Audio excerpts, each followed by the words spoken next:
这是谁呀？光着屁股被人从青楼里抬出，也太丢人现眼了！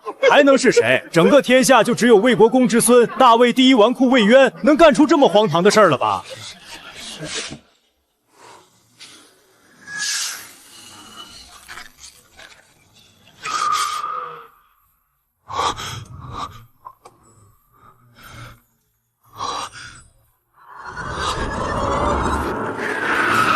想我大夏第一军神，10大恶人之徒，一辈子步步为营，小心谨慎，没想到却在今天找得到。若是能脱身，我一定肆意过一生。我被人追杀，还被水缸粗的雷电连劈36刀，这都没死，谁还能有我命硬？这是哪儿？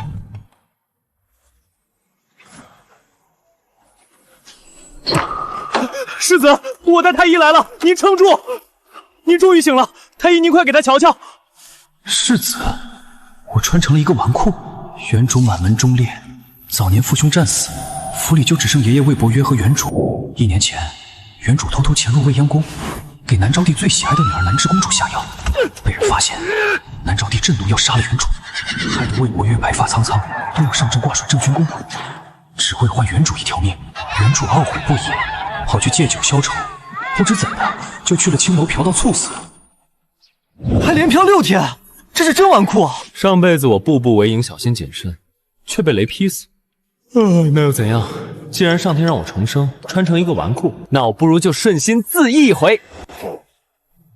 魏渊，起来喝药。这就是我那未婚妻，7品侍郎之女，和原主白月光有7分相似。原主因公主之事把白月光气走后，便和她订了婚。她身材真不错。这是陛下赏赐给你的千年紫金参，赶快喝了。皇帝一直嫌弃我，现在赏赐如此贵重的药，看来爷爷前线告捷，不日回朝了。怀孕了，原主都没碰过她，她就怀孕了。奸夫是谁？我今日约了汪家少爷汪腾泛舟游湖，你好生休息。奸夫是汪腾，汪家与魏家素来不和，这苍乃云竟然敢给原主戴绿帽子，看来魏家的麻烦不止表面这么简单。世子，国公爷回来了，他听说了你的事，正要往您这儿来，你赶紧跑吧。在哪儿？这老爷子行色匆匆，双眼通红，一看就是知道了我的死讯，匆匆赶了回来。一把年纪了，为了孙子这么辛苦奔波。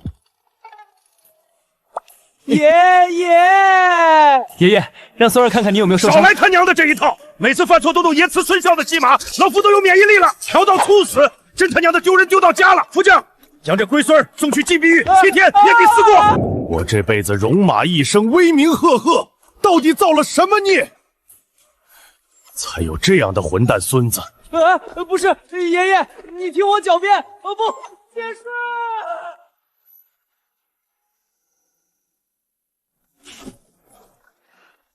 细顺，别走！看在你是我最重要的心腹份上，你偷偷放我出去。世子爷，您就好好待在里面反省吧。国公爷发话了，谁敢放你出来，就打谁板子。这具身体真虚啊，就这么说几句话的功夫就手脚瘫软了。筋脉淤堵，骨质疏松，不到20岁的就五脏六腑就已经有了衰竭迹象，也不知道上辈子学的易筋经还能不能用。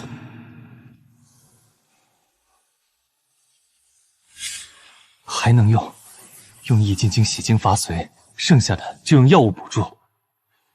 为什么体内还有一缕未散的毒素？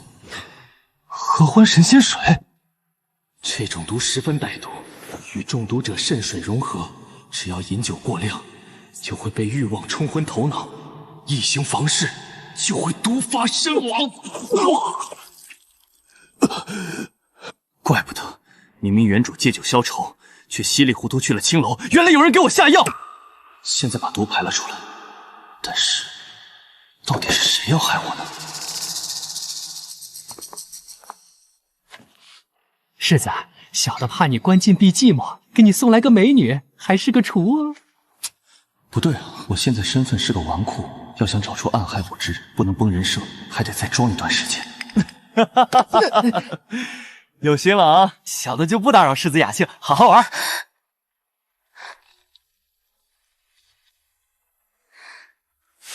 魏渊，你该死！原来是想杀我的。我告诉你，我得罪的人太多，找的女人也是让人检查一遍有没有凶器。你没有武器，你怎么打得过我？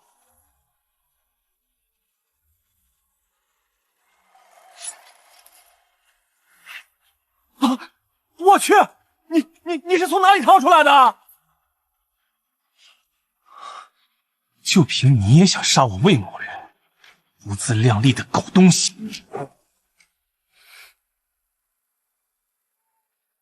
来人啊！杀世子了！快点来人啊！有刺客！快来人啊！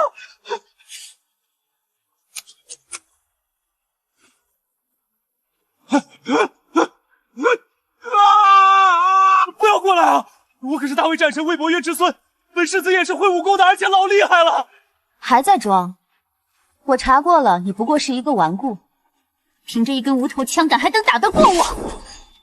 受死！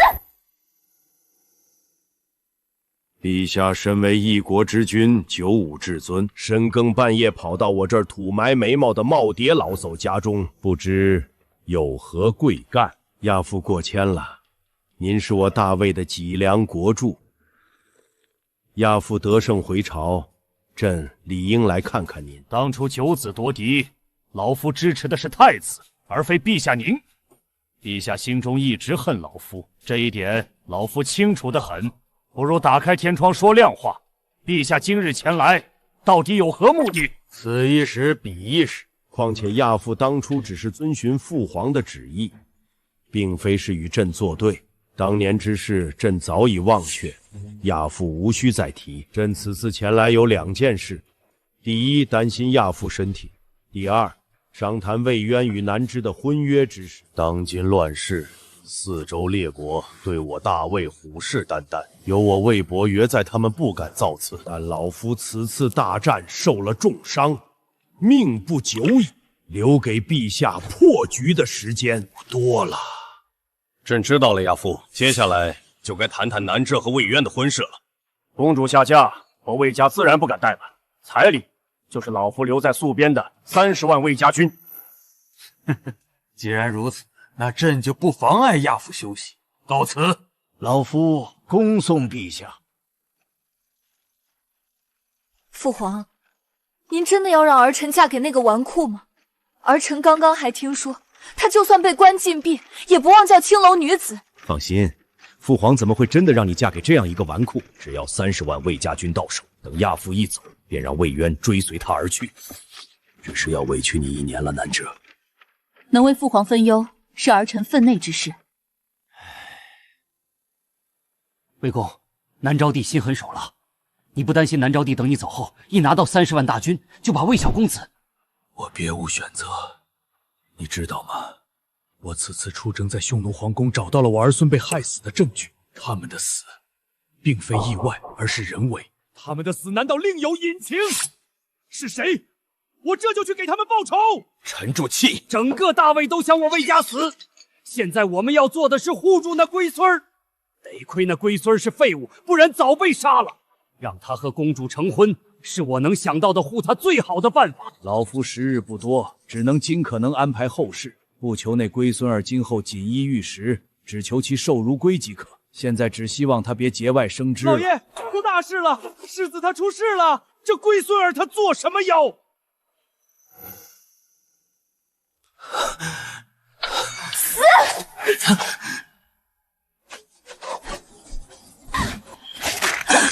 这怎么可能？无头枪怎么能捅死我？谁说没枪头就捅不死人？我之前示弱，就是等你放松警惕，出刀空门大开的一瞬间。你可以瞑目了。为了杀你，我可是用上了银针刺血，激发体内为数不多的潜力，但是代价是3天内浑身疼痛。但好在终于活下来了。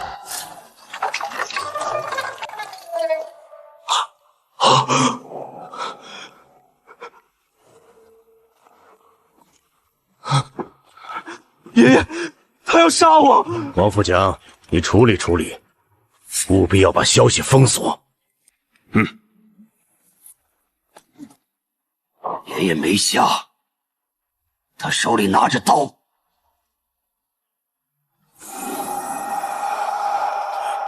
妈了个巴子的！枪杆子刺穿身体3寸，这最少需要练枪5年才能做到。这能是你小子能扎出来的枪？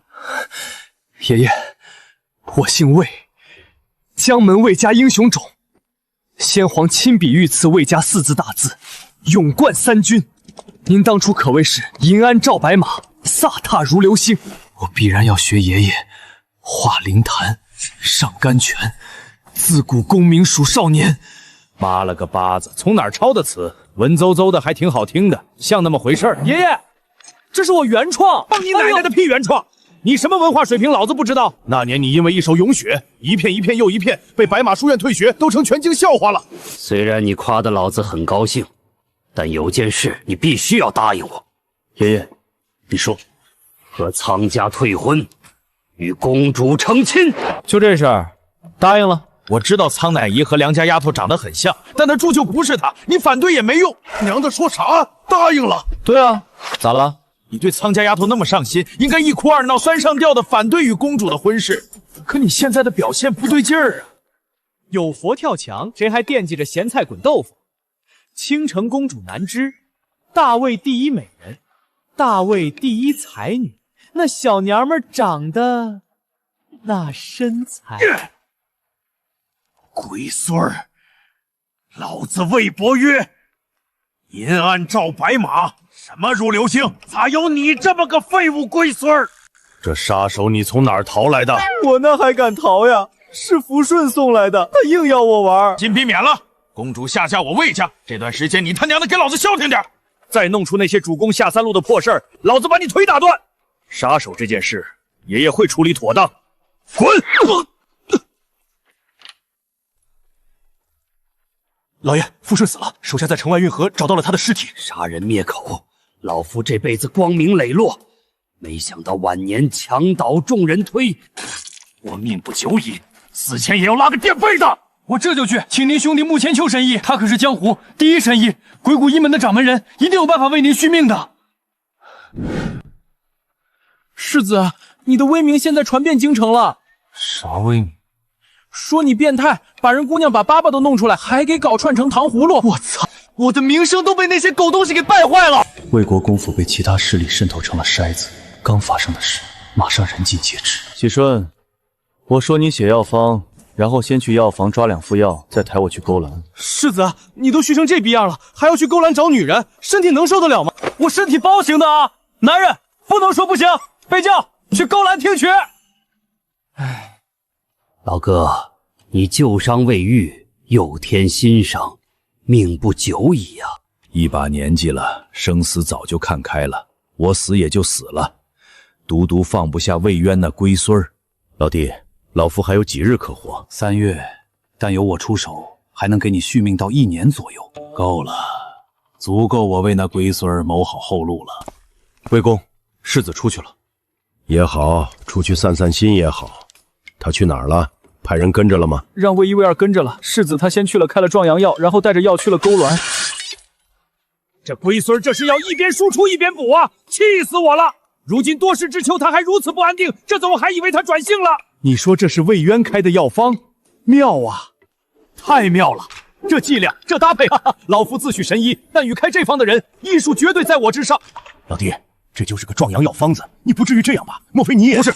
老哥，这方子来的正是时候，你现在可是太需要了。老弟，老夫这把年纪了，怎么还需要壮阳药？老哥，这可不是壮阳药方，第一服是能滋补4肢百骸、5脏6腑，温和滋补不伤身的灵丹妙药，也是你现在最适合的药方。你老小子不会是诓我吧？绝对没忽悠你。第2副药方比较复杂，有舒筋活络、洗精伐髓的功效，正好治老哥你的旧疾。老哥，有这2张药方，我给你延寿10年不成问题。还愣着干什么？麻溜照这药方给老子抓药去啊！老哥，这药方真是令孙所开，那他在医术上的造诣，造他造的奶奶腿！这龟孙他好色如命，专攻下三路，估计这俩药方是他按照壮阳药的方子误打误撞花钱淘来的。老弟，说不定那小子真有点医学天赋，要不我给他拽回来，你好好检查一下。想必根据老头子给我安排的眼线，他已经看到药方了，得找个办法劝他把药喝下去。几天前嫖到昏死，这又来了，都这逼样了还能嫖？牛逼！被抬着来嫖，色中恶鬼，当真是我辈楷模啊！世子无双。世子大驾光临，您这是痊愈了。奴家求您一件事儿，我家姑娘细皮嫩肉的，世子可要轻点儿。少他娘的放屁！马六安排姑娘。世子，4大头牌都在，您想找谁？或者4个一起？今天换个口味，要体格大的、壮壮的那种，力气越大越好。世子这是要猎奇？巧了，我这儿还真有这么一位姑娘。月儿，快下来，有客点你了。来了，妈妈。妈妈，我从干这行就没接到过活了，是哪位神仙大哥翻奴家的牌子？这位就是神仙，喂，世子大人，你可要好生伺候，不得怠慢。奴家江玉儿见过世子，世子放心，奴家肯定把你伺候舒服了。我可干净了，这个虫呢？你力气大吗？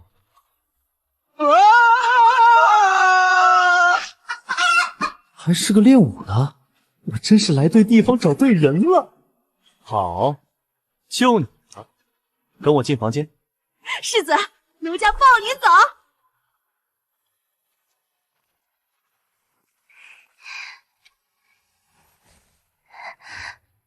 世子，小女子自打入行以来好几年，今儿还是头一次接客，但请您不要怜惜奴家。人家还从来没有试过，有一点紧张，不要因为奴家是娇花而怜惜。来吧，世子，用力的摧残我，让狂风暴雨来得更猛烈些吧！大柱，你先起来，我腰好像要被你压断了。玉儿，我问你，会弹琴懂音律吗？我会弹棉花、炖鱼。会下棋懂棋谱吗？我会下将打老虎。算了，我本来还想按照棋谱琴谱跟你说出穴位，让你给我按压玉穴。你什么都不懂，那你也不可能懂穴位。换人。懂，我懂。小时候在山里砍柴，捡到过几个小泥人，上面就画着穴位。有这么简单？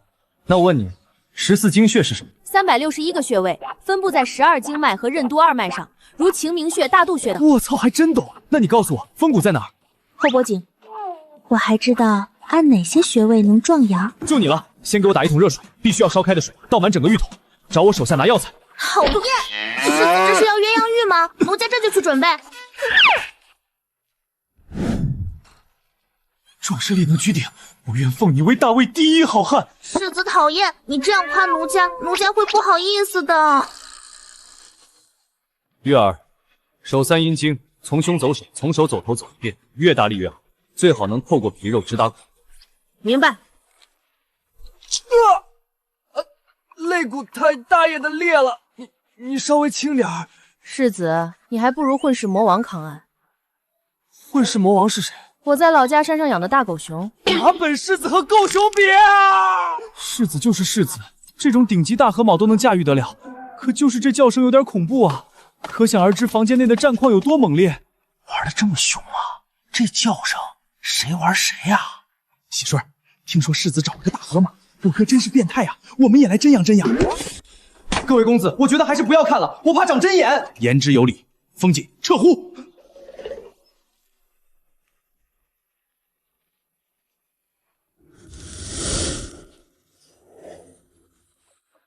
腹虚头，让世子一口气乘胜追击，打通剩下的经脉。玉儿，你一会儿试着用气刺激我的天柱穴。世子，啥叫气？就你肚脐下3寸位置。那是什么？我说的是肚下3寸丹田里的气海。原来这玩意儿叫气，我一直以为它是尿呢。虽然丹田很靠近膀胱，但丹田是在尿包的上面一点点。等会儿，你的气已经到了化液的程度。气化液，那是武道大宗师的标志。大宗师做娼妓，活久见。他要是和爷爷对打，爷爷不一定能打得过他。玉儿，你为什么要来青楼啊？我是北方山沟猎户家女儿，因家乡闹土匪，全村被杀，我被绑上山当童养媳。一次我逃走，掉进山涧里的洞穴中，意外找到几个身上画着穴道的小泥人，就开始按照小泥人练了起来。结果就是越练力气越大，身体也是变得更大。后来朝廷剿匪，我以人票的身份被救出来，被偷偷卖给了人牙子，几经转手被卖进了妓院。没事啊，玉儿，以后你跟着本世子，本世子罩着你，带你吃香喝辣。现在运功给本世子疏通经络。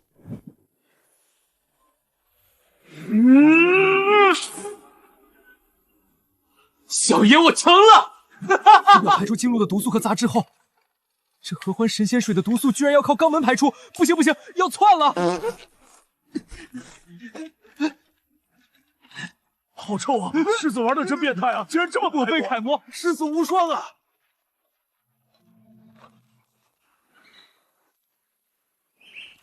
世子，马上3更天了，老爷可是给你下了门禁。你是谁啊？把我家世子弄哪儿去了？睁开你的狗眼，好好看看我是谁！世子，这壮阳药这么管用吗？世子，你现在气势可比你3天前强太多了。妈的，忘化妆了，我还得继续扮演纨绔，好揪出背后害我之人。对，这才是我家世子嘛！刚刚我好像出现幻觉了。准备轿子回府，另外让老鸨子滚过来，我要为玉儿赎身。什么？世子，你真要给这大河马赎身？猎奇玩一次就算了，咋还要长期玩？我记得中邪了掰中指就能驱邪，你这妖妇对我家世子下了邪术，对不对？被我一眼看穿了，这国公府没我洗睡都得黄坡。未来好长一段时间，我都需要玉儿为我按摩，而且她今后是我御用侍卫，级别比你高，对她说话客气点儿。世子，你真的要为玉儿赎身？少他娘的废话，开价吧。世子，玉儿这姑娘在我手里好几年了，我们的感情就像亲女一样，这灵不丁的忽然要走了，我这当妈妈的还真舍不得。妈妈，我这辈子唯独你让我吃上了饱饭，我也舍不得你。玉儿不赎身了，我要跟着妈妈一辈子给你养老送终。世子，1000两银子拿走。1000两，我是世子，不是傻子，你他娘自己留着吧，本世子不要了，被叫回府。世子留步，买卖买卖，你买我卖，价钱好商量。我这要价你也得讨价还价，不是？50两银子，那可不行。这些年他在我这儿吃都超过50两了，怎么也得400两银子。100两，300两，50两，这咋还越叫越少了？100就100，成交。世子，你真要带这个大河马回家，你就不怕老爷生气？况且你以前选的女子，个个都长得如花似玉。嘘。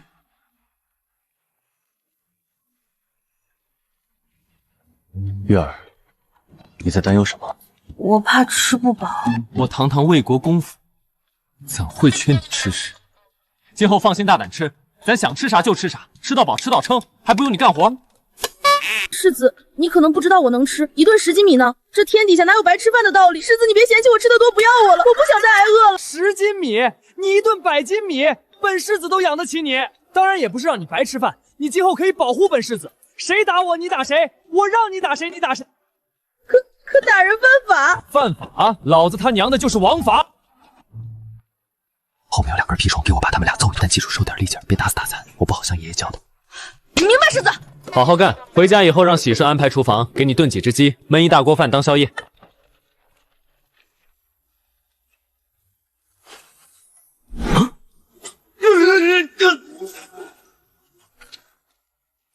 不好意思，没控制住力气，没想到你们如此不经打。老哥，这个药方配上我的针法，果真有奇效啊！你这孙子异于常人，假以时日，定是非凡之才。成才？这龟孙他配吗？他一天天别搞出幺蛾子事，我就阿弥陀佛了。别这么说他，你孙儿还是有优点。那你说说，但凡说出来一条那龟孙的优点，老子算你牛逼。至少他看上的都是美人，审美在线。魏公，不好了，世子他去勾廊找女人去了。他天天找女人，这算个屁的大事！不是，他这次找了个300-500多斤的大河马，还玩了一身屎，又给那大河马赎身了。如今整个京城都知道了。那龟孙现在连审美都没了，老子必须心狠了。刚还觉得他靠谱了点儿，现在闹出这等幺蛾子，拿金条来，老子要把他吊起来抽！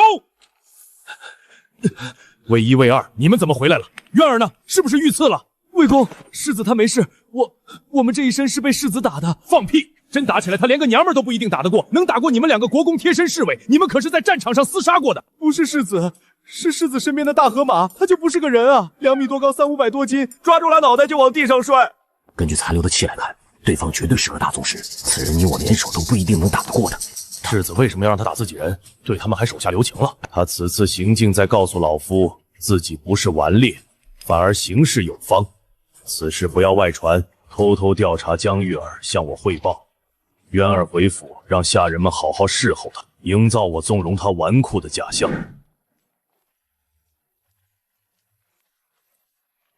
世子，你回去这顿打肯定跑不了，提前把他垫在屁股上挨架法，抽不疼。你放心，爷爷是不会揍我的。哎，好良言难劝该死的鬼！回家以后，世子你就自求多福吧。慈爷手中剑，龟孙身上披。又见孙不惨，祭出鸡毛掸。世子，我在心里默默为你祈祷，祈祷你等下不要被打得很惨。来了这么多人，世子，看来这次您逃不过一顿毒打了。我再去给你准备10个垫子。恭迎世子回府。世子嫖了一整晚，累坏了吧？吃个水果补充一下能量。会不会说话？世子这怎么能是嫖？世子这是外出体恤民情，拯救失足少女去了。魏公没说过，世子回来让你们把他绑到书房，没说过就地打他一顿的话。没说过啊。这不符合常理啊！为什么他们对世子这么殷勤？平时躲都躲不及，难道太阳从西边出来了？你呀，还不麻溜去给玉儿准备夜宵？让后厨做10只鸡，10个大厨分别做出10种口味的鸡，焖一大锅饭，再弄几个清爽小菜。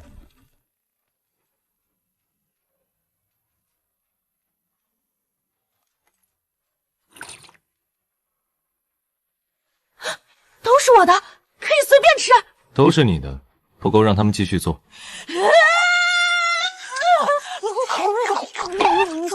世子，你真的是对我太好了，我要给你打一辈子工。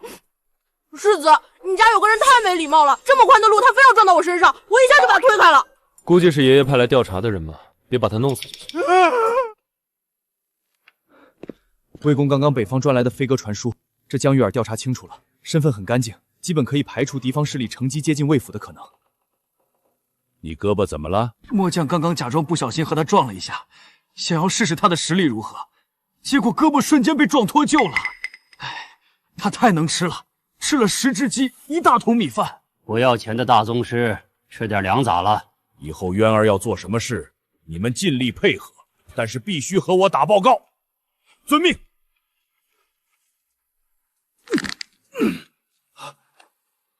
枪杆子捅死人，然后弄出顶级药方，如今又花了100两买个大宗师，这臭小子好像并非我们想象中那么简单。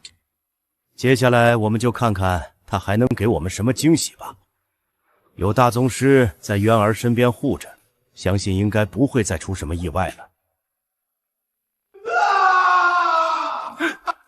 老子还没死呢！那龟孙儿哭什么丧？发生什么事了？老爷，世子把那江玉儿叫进房里后，里面就传出世子的惨叫。怪不得大宗师不图钱，原来是图色。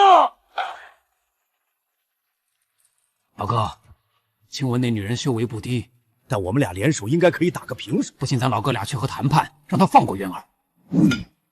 那就劳烦千秋老弟随老夫走一遭，先礼后兵。如果这家伙不识抬举，就别怪我们老哥俩欺负女流之辈了。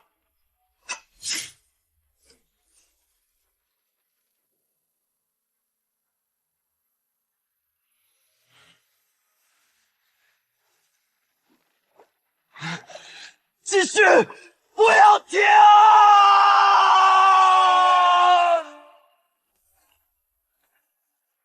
住手！放了老夫的龟孙！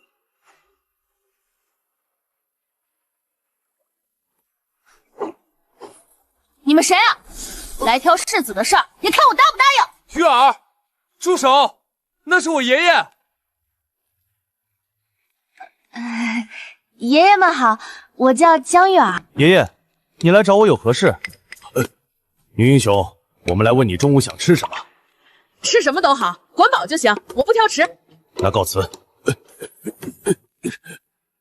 穆千秋，你难道看不到这女人的大块头就怕了？我那可怜的渊儿满身污垢，这是喷了一身粪呐！那污垢是你孙儿体内的杂质，你知道他们做什么吗？我听说江湖有一群女人喜欢玩变态所谓什么女王游戏。老哥，你想偏了，他们是在刺激虚血，外加上药浴来洗精伐髓。洗精伐髓？难道这龟孙儿他……看来令孙是想重启武道，可惜荒废多年，体内筋脉淤堵，所以必须要洗精伐髓。然而这等痛苦，如刮骨剜筋，常人不可忍。渊儿是有大毅力之人。哈哈哈！我就说老子的孙子岂能是泛泛之辈？走走，千秋老弟，咱们再下一盘棋，大战300回合。世子，我听我爹说，国公爷以边军30万作为彩礼，促成您跟长公主的婚事。要是让长公主知道你和江玉意的事，我担心。无妨，爷爷也是为了我的命操碎了心啊。得尽早提升实力，手握兵权，才能占地为王，让皇帝不能奈我何，这才是自由。魏渊，你给我一个解释！啊！你个登徒子，你洗澡为什么不说？麻溜穿上衣服，我在外面等你。世子，我去给你拿衣服，别让苍姑娘等着急了。继续洗，让她等着吧。她都怀孕了，还在我面前扮演清纯绿茶。洗顺，慢慢洗。世子，你转性了，以前苍小姐的话你都是唯命是从。你也说了那是之前，你说实话，苍乃仪她配得上我？哼，当然配不上，就他爹苍清空外地调任来的从4品官，就算魏府没落了，但他要是想拜见魏府，也得先在府门口跪3天，才有勉强资格见到我喜顺。世子，我忍不住了，我要说出来。王家的小龟子喝多了告诉我，苍姑娘经常晚上进入汪童少爷的房间，一待就是1宿。虽然他长得和梁郡主有几分相像，你因此对他百依百顺，但你不能把对梁郡主的愧疚用来弥补苍乃莹，苍乃莹配不上你。世子，我知道你要揍我，但是我还是要说，苍家若不是有你暗中用国公府资产资济，苍家能用算了，还给你戴绿帽。知情必报这种事，本世子为什么要答应？放心，一会儿本世子把他欠我的一一拿回来。本世子可不是这么好耍的。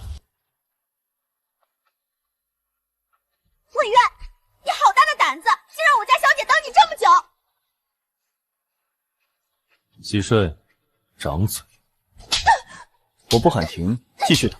一个小小侍郎女儿的丫鬟，竟敢对本世子大呼小叫，真是倒反天罡！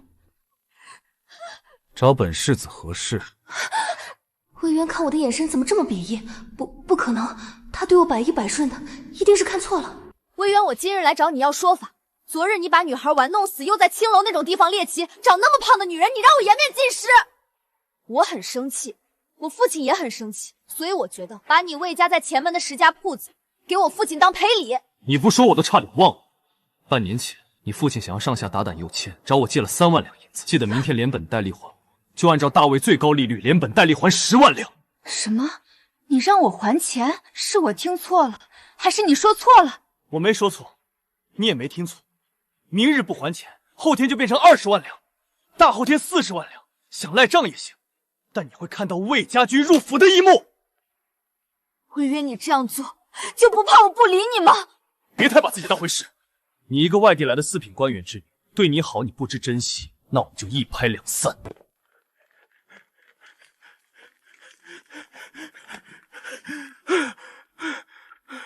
元哥，江湖救急，我把媳妇儿输了，快借我3万两银子还赌财。梁桥，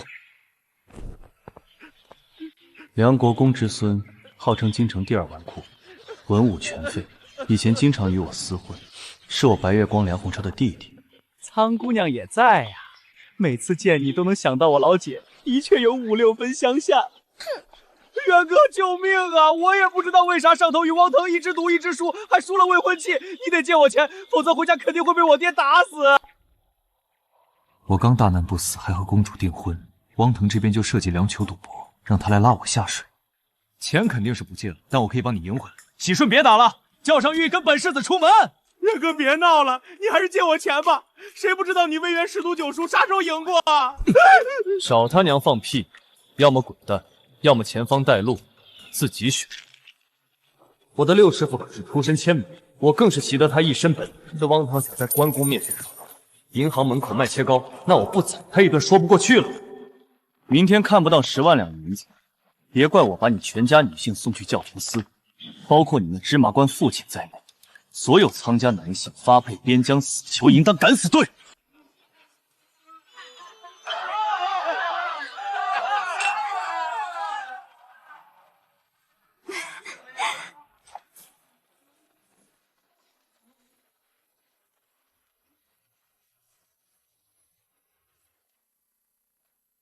这清河雅轩的3楼难怪能成为全京城最大的赌场。这雅间的空气有些猫腻啊。有啥猫腻？这房间氧气含量很高，还点了提神醒脑的香薰。来玩的赌徒在这种环境下没有困意，还很容易输上头。混蛋，难怪我输得这么上头。这清河雅园背后就是汪家。汪家虽然比你我2家差了点，但是胜在人丁兴旺，遍布朝堂和3教9流，各路阴招都懂。魏兄。听说昨天你在青楼大杀四方，连大河马都没放，口味很独特啊。今天还带着他来玩，看来是真爱啊。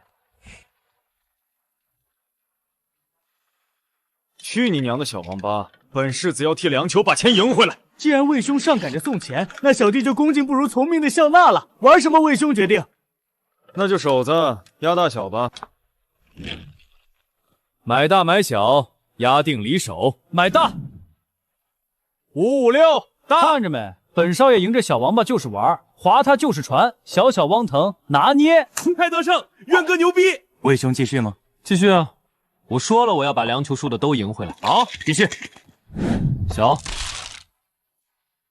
456大，魏兄抱歉了，小弟连本带利都赢回来了，还继续吗？魏兄，继续。元哥，这就什么乌鸦了吗？运气这么差，输这么多了，不行，咱们不赌了。你借我3万两还债，下楼找娘们算了。不行，必须要赢回来。等等，你来开。世子，这不符合规矩。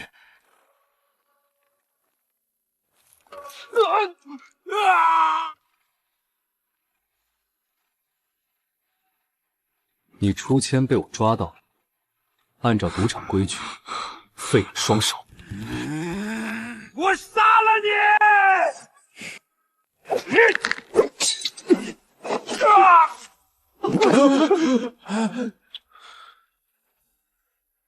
我渊哥真狠，这人就算能侥幸活下来，今后也得大小便失禁。喜顺，回府马人，把这破地方给老子砸了！魏渊，这是我汪家的地盘，你当着我的面打我的人，砸我的地盘，来人！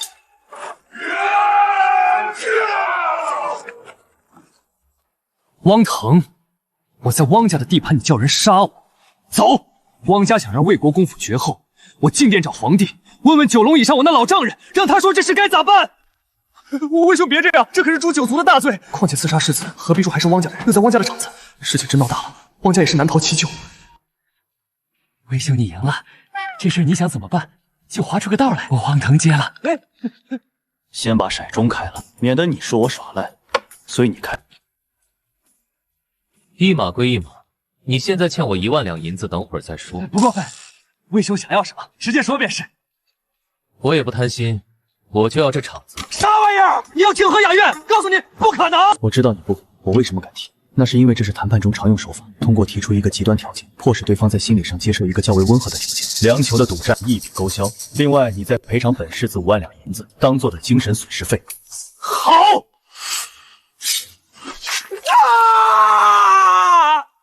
来人，有刺客！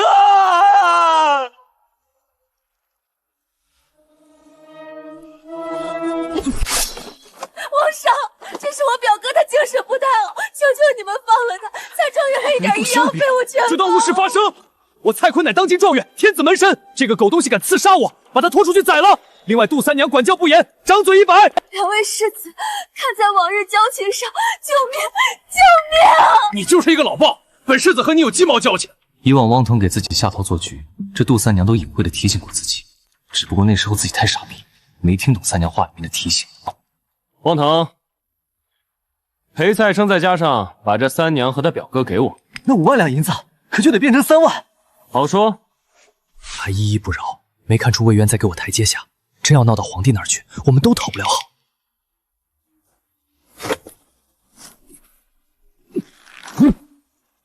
本世子牛逼不牛逼？元哥还说啥？京城第一牛逼！今儿元哥吃喝玩乐所有开销，我粮跑买单。走，下楼听曲，一人找2花魁，床上探讨人生。魏兄，你今日手续正佳，为何不赌了？不想赌了？难道你想把赔偿的银子赢回来？求我就答应你继续赌。这行吧，魏兄，我求你了。几万两银子对汪家来说不算什么，但对我却不行。往小了说，回去被家里大人教训一阵；往大了说，会对我这个未来继承人留下小小的污点。恒儿，这小王八也没啥诚意啊。我看也是。昨天晚上小王八让我学狗叫了，一报还一报。小王八，你学2声狗叫，我就跟继续赌。魏兄，这下你满意了？小王八，你的狗叫学得真像，果然是京城有善口戏者。我们这次玩点新的，就玩西域传来的斗鸡。扑克牌炸金花？什么有的没的炸金花？这是斗鸡，我们就玩这怎么样？好，玩斗鸡人少没意思，你也来玩，输赢都算我的，凑个人数。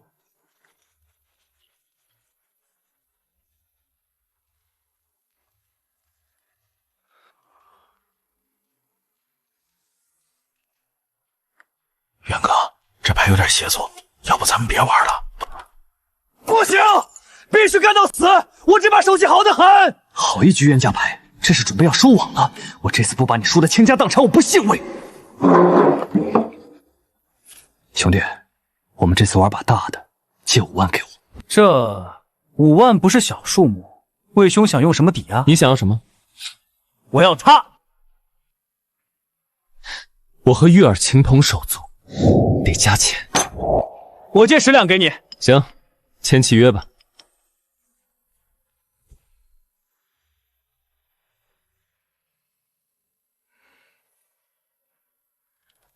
王兄，这一局你怕是要输了。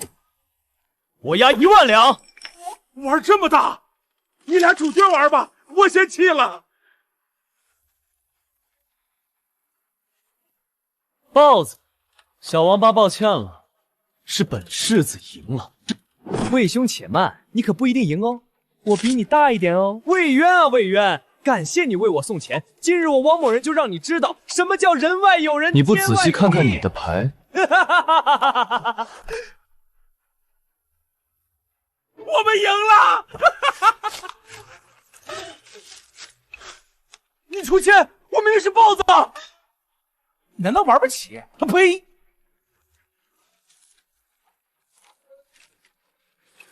刚刚我找汪大少借了10万两，你点出10万两还回去，另外再多给2两银子给这2逼当利息。别说本世子小气。贝塔，魏兄，再赌一局行吗？这笔钱对侯府来说是小数目，但是认了。我回去以后家法处置还小。可是会耽误我未来家主竞争的。服你大爷！20万两白花花的银子，这可比花魁那白花花的胸脯好看多了。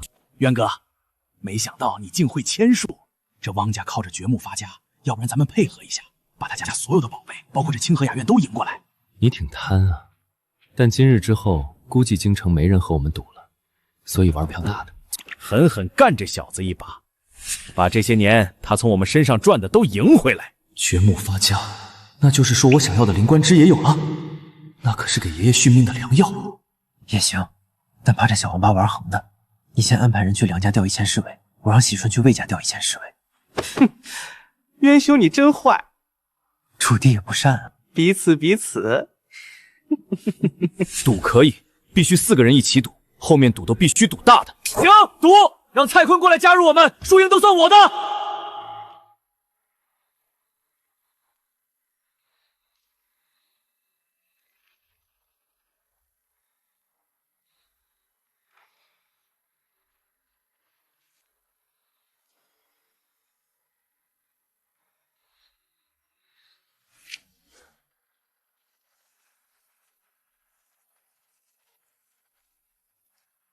我要开你想开，就拿50万两，拿不起钱你就认输。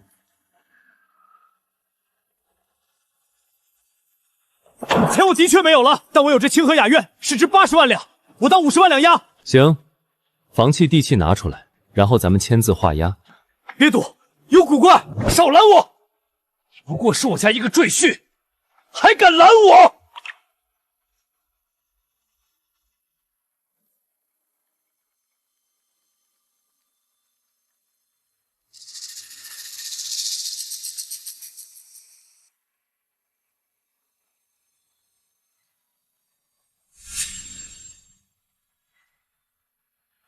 赢了！渊哥，你也不靠谱啊！你不是说稳赢吗？哈哈哈哈哈哈！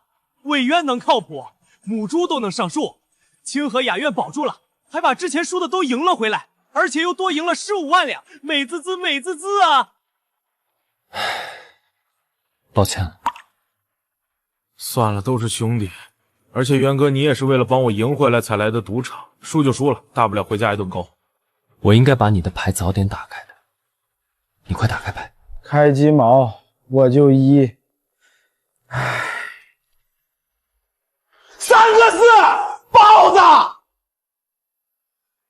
赢了！元哥，咱们赢了100万两，魏家清河雅苑以后也是我们的了。不可能，你们俩出老千！参见世子。小王八，你他娘的还敢抢不成？信不信老子给你这砸了？抱歉，这里现在姓魏和梁了，所以不能砸。怎么回事？我要一个解释！少东家，这魏源没想到竟也会千门手段，而且实力非凡，我们都被他扮猪吃老虎骗了。这现在怎么办？我输了清河雅圈，回家后我肯定会被家族打死。少东家，咱们继续赌，这次就你和世子2人，他没办法与身边人换牌，只要你能看住手里的牌，不被他调包，我们就稳赢。对，继续赌，你出去。魏兄，渊哥，赌，我求求你，咱们继续赌。这些年你赢了我不少银子，今日我连本带利都赢回来。既然你想翻盘，可本世子不想给你这个机会。这样吧，跪下磕头，我就和你继续赌。好，本世子的鞋有点脏了，怎么办？我擦，我擦！真是一条好狗。行吧，继续。你现在孑然一身，拿鸡毛和我赌。我拿命！小王八，你这条命还不如一条狗吃屎，要来何用？要我说，要媳妇儿！你他娘的昨晚赢了我未婚妻，今天就要把屈辱讨回来，拿你未过门的太师千金来赌。行，我押了，我把太师千金押50万两。哼，他娘的也是想瞎了心，你以为太师女儿值50万两吗？别玩这么变态好吗？你汪家有个宝贝，先皇御赐的人形何首乌，算你5万两。行，我押。还有你家至宝灵官枝，押上它。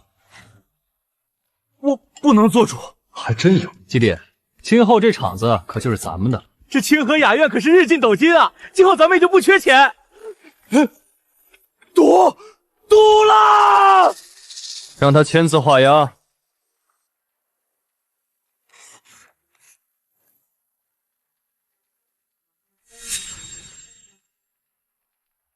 这汪腾和我的牌都是豹子，怎么他的比我的牌小？这二掌柜在玩什么花样？对啊，现在我是他老板了。这手临阵倒挂玩得漂亮，豹子3个 K， 我赢了！哈哈哈哈！除非你运气这么好能拿到3个 A， 不然我……嘿嘿，我就是运气这么好，豹子3个 A， 赢了。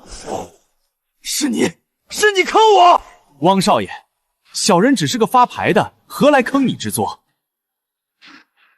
东家，不错不错，识时务者为俊杰，我很看好你，赏你3000两银子。谢东家。对了，传令下去，清河雅苑所有伙计。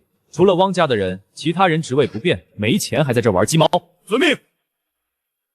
渊哥，是不是该分钱了？钱我有用，不能给你。放屁！钱谁都有用。清河雅苑给你1半股。等会儿，给我1半股？你确定？我操！渊哥，没想到你是这种人。我拿你当兄弟，你却要干我！你以为就一个区区清河雅苑就能让我梁某人付出身体？嘿嘿，能。但渊哥，这方面我还是个厨，请您怜惜。别恶心我，我是让你陪我去收账。事情结束后，清河雅苑送你1半。好说好说，我和你这辈子就他娘让别人收账了，正好这次过瘾。老爷，那魏渊打进来了。魏国公家的魏渊，我们都和他不熟，他来做什么？他不会知道了我在朝堂上参了他爷爷一笔来报仇的吧？我来当然是向岳父大人您请安啊，顺便带我媳妇儿回府，一夜噼里啪啦的呼哈。文太师请看，妹妹汪小云抵押。拿错了，是这张。王腾这狗东西，竟然把我女儿抵押给你了！岳丈大人在上，请受你的乘龙快讯，魏渊一拜。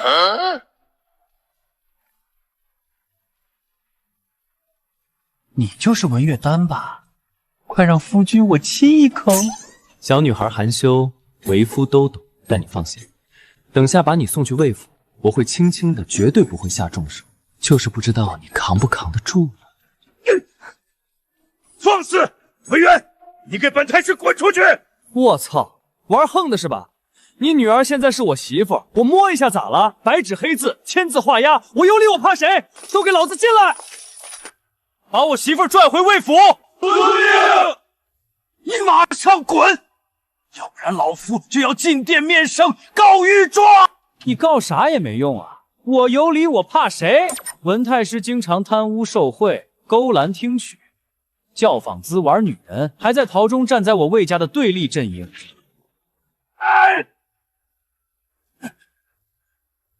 但你还算是个有责任心的好官，小侄也由衷的打心眼里敬佩太师。可这契约我是真金白银花钱买的。来人啊，给世子拿1000两银子！你打发要饭的吗？你女儿我从汪头那儿花了10万两银子。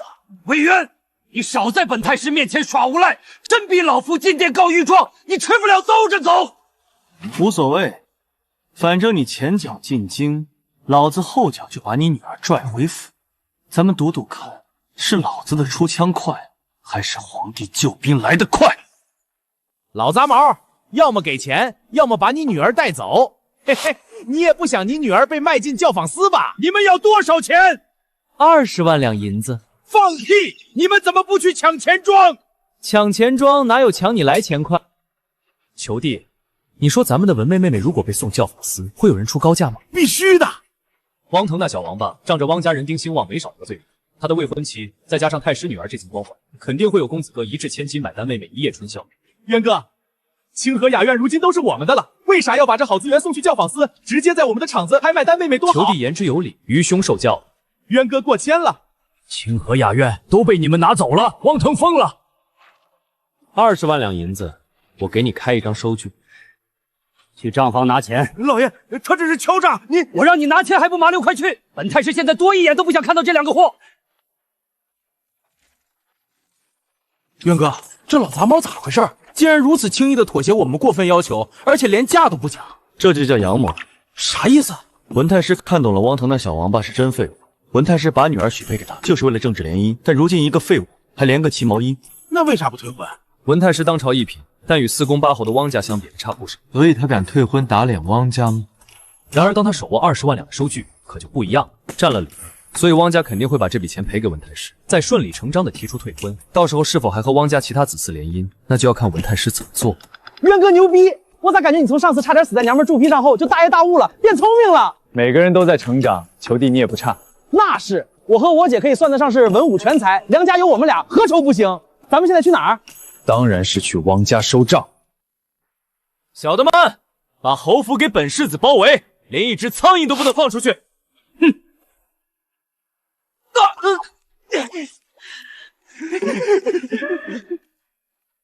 玉儿，把门砸了！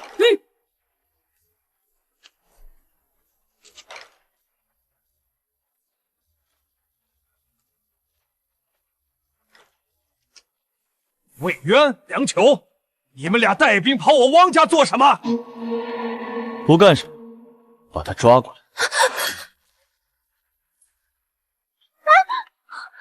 放肆！敢抓我女儿，洪万金！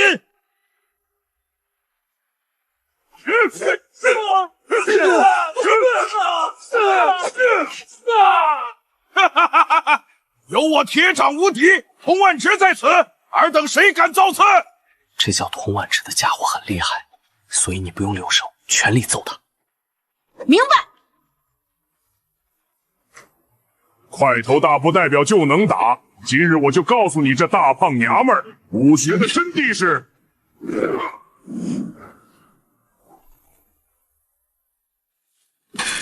世子，我下手太重了，会不会把人打死？我会不会坐牢啊？本世子在，你就放心吧，这次做得很好。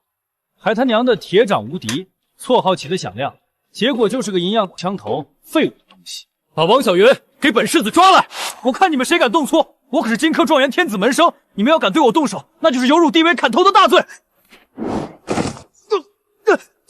天子亲女儿，老子都睡了，你一个天子门生，我怕鸡毛！韦渊、杨球，尔等别欺人太甚，真以为我汪家是你捏的？我有理，我怕谁？你儿子把你女儿抵押给我10万两，白纸黑字写的明明白白，我来讨账天经地义。王腾呢？回老爷，老爷，本少爷从昨天开始就没回过家，好像提前跑了。我女儿你带不走，钱也不会给你，滚！我操，玩横的，本世子会怕你？给本世子把这锦衣侯府砸了，谁敢阻拦就往死里打，打不过就让玉儿动手。恕子尔敢！你他娘看老子敢不敢？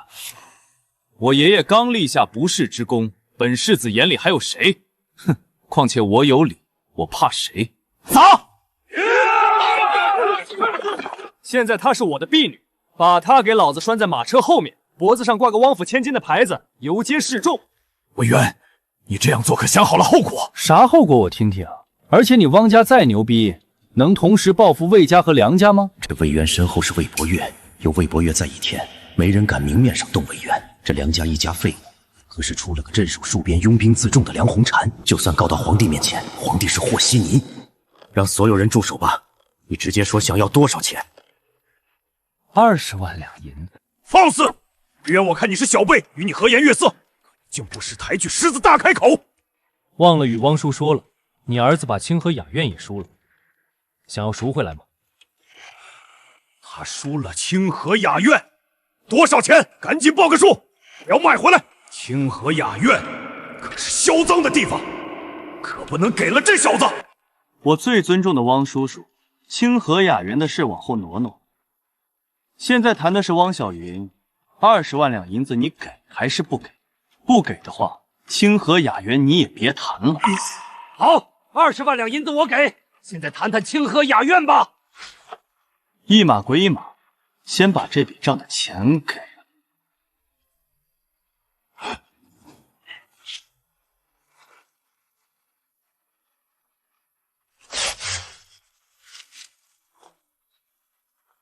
委员，现在可以谈谈清河雅苑了。别急啊，汪叔，咱们还有些话得聊啊。比如说汪腾的未婚妻文月丹，还有这押期你应该去找文太师，找我汪家做甚？我得讨要嫁妆啊！文太师之前把嫁妆都送了，如今这丹妹妹归我了，所以他们文家的嫁妆你得还我。北岳，你真以为我汪家好欺负不成？这玩意儿你还赎不赎了？嫁妆虽然不少，但你汪家也不缺这点。20万两银子赎汪小云，你都能，这可是拿回清河雅苑最后的机会。我保证你这钱有命拿，没命花。把嫁妆清单拿出来，然后再去账房拨5万两银子出来。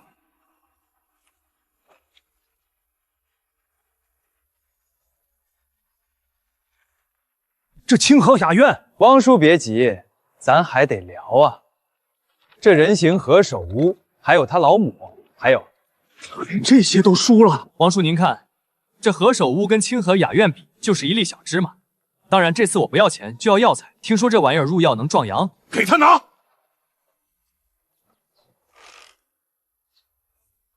的确是好东西。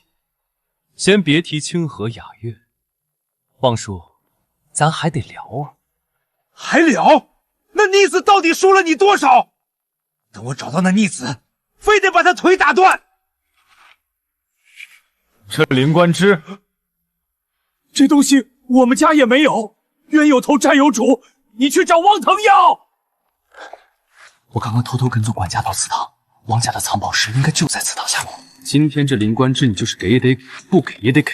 去汪家祠堂，谁敢阻拦，直接往死里打。老爷，是我不小心，这魏渊一步一个圈套，显然最终目的就是为了林官之。别说是你，就连我也中了他的计。那现在怎么办？还有1炷香的时间，周都统就会带兵赶到，到时候这小子也就横不起来了。你要相信我汪家的机关术，这小子就算有点小聪明，也无法在1炷香的时间破开机关。渊哥，为什么不找机关，反而要撬石板？汪家藏宝密室也不能建在天上，肯定就在地下。他们家世代挖坟掘墓，做这些机关暗道是他们的强项，我们没必要费那劲寻找，直接都他娘的拆啊，省时省事儿。世子，有发现！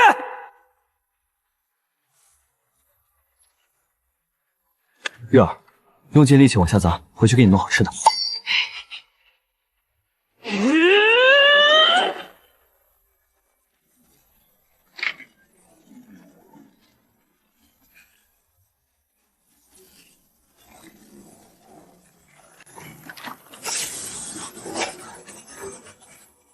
啊！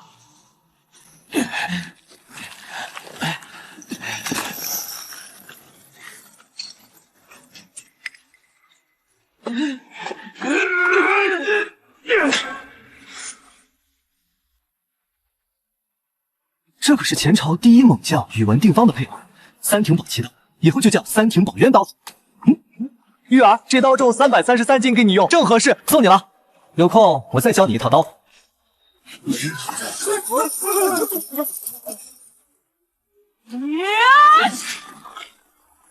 放下！你竟然用暴力破机关，快把所有宝物都放下！你不给灵官之，我就只能搬其他东西顶账了。这样，灵官之在我这儿值500万，这些宝物凑到这个价我就走。这玩意儿就折算10两银子，还有这夜明珠算20两。我这价值1000金的红珊瑚，万金的夜明珠，你算成10几两，你这是明抢！你无耻！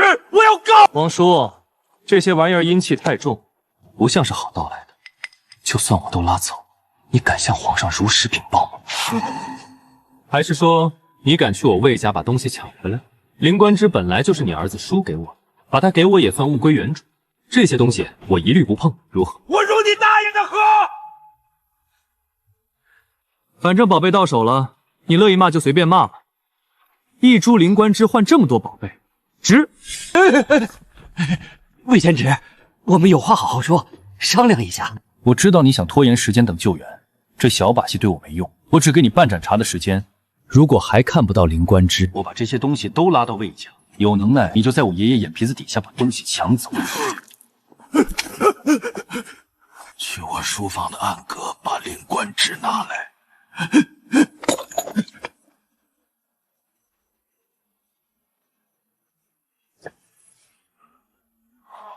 就是这东西，哈哈哈！把这些宝物都放下吧，咱们也该离开了，免得被汪家援军追上抢回去。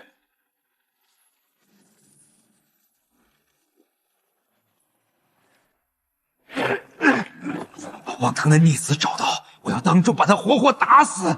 联系九门，不惜重金也要弄死他！我要魏渊他死无全尸，死无全尸！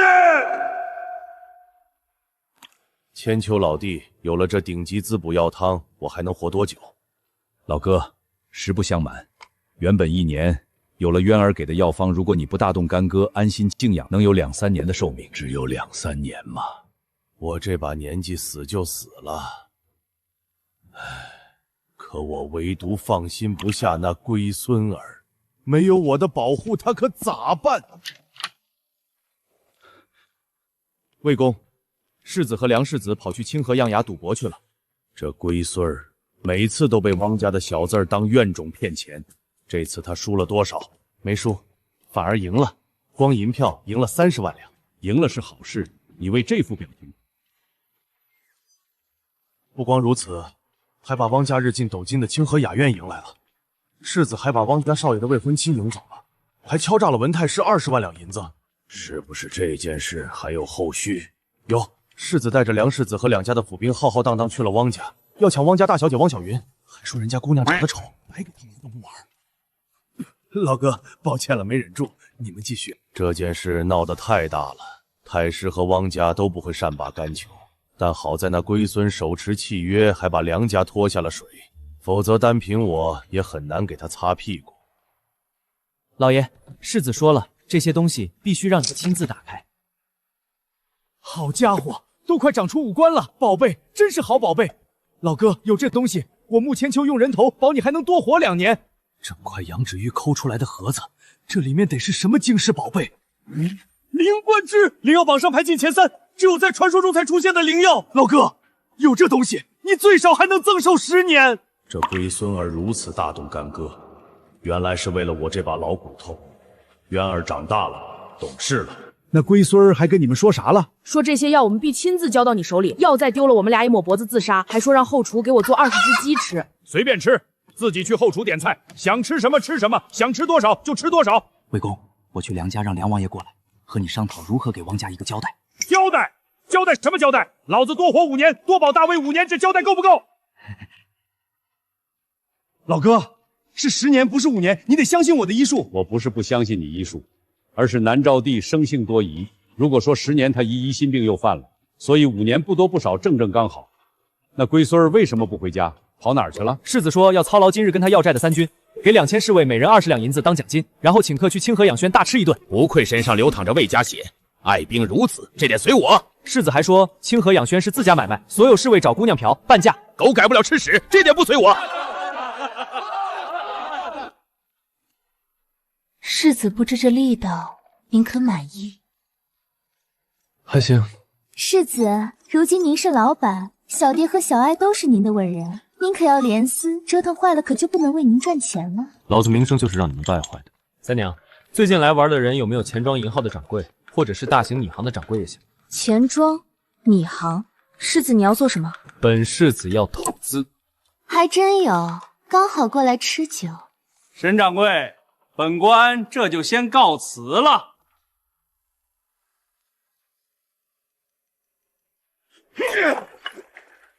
拿了钱不办事，吃人不吐骨头的京官不吃了，结账。他是来自江南的沈万三，来京钱庄分号，结果被吃拿卡要还不办事，心情不好发了点小脾气。你也别怪罪他，咱们做生意和气生财。4大花魁今晚都归你，我要去谈事。渊哥，都归我？这可不是你行事作风啊！你平时都是见娘们走不动轿。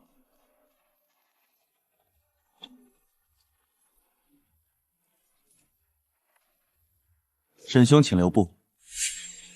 抱歉，我刚刚有点喝醉酒，可能语气声大了点，绝对没有砸旗子的意思。我是来找你谈笔生意的，请坐。沈掌柜，这位是我们清河魏源的新东家，魏国公之孙魏渊，魏世子。原来是世子殿下，久仰您大名。臭名还差不多。沈掌柜的永丰钱庄，不知道是什么级别。小小天力，不入世子殿下的法眼。大魏银号等级从高到低是天元、天星、天力、天子。天力，那你钱庄市值估计差不多200-300万两银子。世子殿下算计无错，在世子眼中和黎民百姓没区别。开门见山吧，我出60万两现金，收购你钱庄40%的股份。相信京城许多门阀世家向沈掌柜抛出过橄榄枝，60万两银子就想拿走价值100万两的股份，这和明抢没差别。这世子果然如同传闻推变，这京城再也不来了。但你能在这连分号都审批不下来，就说明你没答应任何势力。士农工商，商人地位最低，你就算再有钱，不依靠世家门户，权势一句话也能让你家破人亡。没有权力在你背后，整个大魏你将寸步难行。本世子入股做你后盾，当然我的股只有分红权，没有决策权，也就是相当于我对你沈掌柜你这个人的投资。让人追上刚离开的户部侍郎，马上立刻让他滚过来见我。世子您叫下官。今儿本世子大闹太师府，砸了锦衣侯汪家的事，你可知道？知道。那本世子收拾你个3品侍郎，轻松。轻松。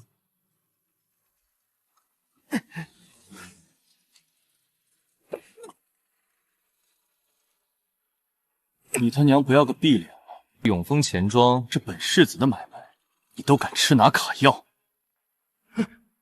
下官不知永丰钱庄是世子您的买卖，我这就回家写批文，马上过审。这是下官从沈掌柜手中收下的3万两，还给世子。滚吧！这就是权力，感觉如何？好爽！合作的事考虑如何？当然你可以拒绝，我魏某人绝不会为难。过审永丰分上的事，就当我送你们见面。世子，全国钱庄那么多，您为什么偏偏选中了我？缘分吧，因为在这儿碰到你。不好了，梁世子死了！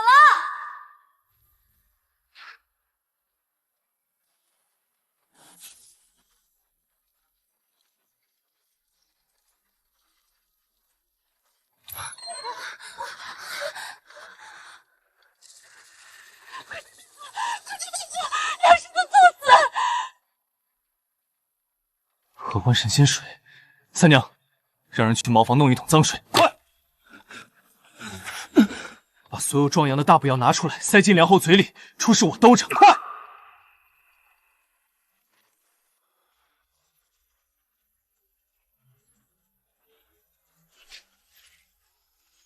龙吟行针法，就算江湖第一神医，我的师爷穆千秋也不会此等失传已久的针法。今天看到的全忘掉，否则要你命！我发誓，绝对不会泄放出半点。但世子，我求你能不能教我龙吟针法？梁侯死了，我和整个清河阳元都逃脱不了关系，你老老实实给他喂补药。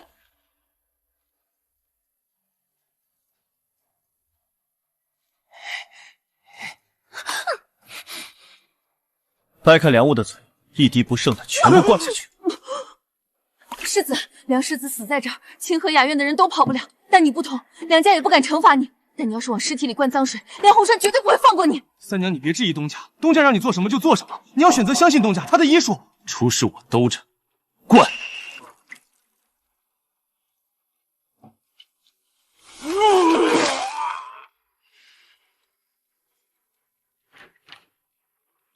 东家，梁世子已无生命危险，只不过吐得太剧烈，胆汁都吐出来了，所以吐昏迷了。拖出院子里拿水冲冲，把他送回梁府。有空我教你针法。说说吧，你们4个谁下的毒？世子，什么毒？我们听不懂。别以为我不知道，梁魁重视合欢神仙水，与前几日给我下的药一样。将他们压在外面，杜三娘留下。世子，真不是我下的毒。我也没说是你，你这么紧张做什么？不是你下的毒，但你也多少知道一些。我不知道。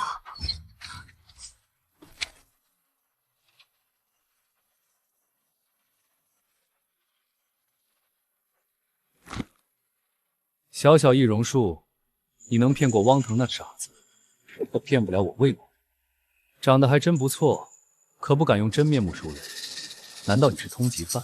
让六扇门的人来一趟，看看他是不是通缉犯。不要！老骥从良，还谈上恋爱了，这是你姘头吧？还是一个通缉犯？老子早就发现，你看自己表哥眼神不对劲儿。世子，请你放过锦郎，他什么都不知道。你没有资格和我谈条件。如果你表现得好，我或许会留他一条命；但如果你不识时务，我会当着你的面把你心爱的锦千刀万剐。是花魁小蝶，前些日子小蝶找到我，用锦囊威胁我，让我给他合欢神仙水，但我是真的不知道他要害的人是您。你怎么会有这种？去年一个客人吃干抹净没有钱，把合欢神仙水的配方暂时抵押给我，我就偷偷抄了一份。这件事都谁知道？那日只有小蝶一个人知道。既然这样，你就没用了。虽不是你暗杀我，但这件事与你有关，所以三娘，你今天必死。世子，我把知道的一切都告诉你了，还请您信守承诺放了锦郎。值得吗？他到现在没为你说过一句话。锦郎被那贼子割掉了舌头，断了手脚，他不能说话，所以那日他才找我替他报仇。5年前我还是清河雅苑的花魁，那时锦郎进京赶考，不惜把全部家当拿出来买我一夜。可那一夜他对我什么都没做，只是聊天。我不想听，这都是老生教谈花魁与书生的故事。今年的状元本该是锦郎，他的一篇针对匈奴骑兵的谋略战天狼，被南昭帝看中，封为状元。他的真名叫公孙锦。可没想到，汪家在临考的时候就做了手脚，把锦郎的文章与蔡回的文章调了包。锦郎想进殿告御状，结果半路被汪家人抓住，让蔡皇那无耻小人割掉了舌头，挑断4肢经脉。就在蔡坤想要杀他之时，锦囊被他师兄朱思博救下，送到我这里。翰林院大学士朱思波，是，他还是小蝶的常客。朱思博他爹曾经救下我爷爷，爷爷为了报答他爹，便将朱思博认作干孙子。我们从小一起长大，这人就是十足的伪君子。合欢神仙水，小蝶，公孙锦，三娘，朱思博果然是读圣贤书的。这手借刀杀人玩得漂亮，不管杀人成功与否，都和他没有关系。他作为今年主考官，早知晓公孙锦之事，先救下公孙锦，利用他得到合欢神仙水，再让小蝶给我下毒。只有我死了，他才能名正言顺得到魏家。锦囊，你是状元，而我是残花败柳的风尘女子，我死就死了，你活着才能报仇，未来才能一人之下万人之上。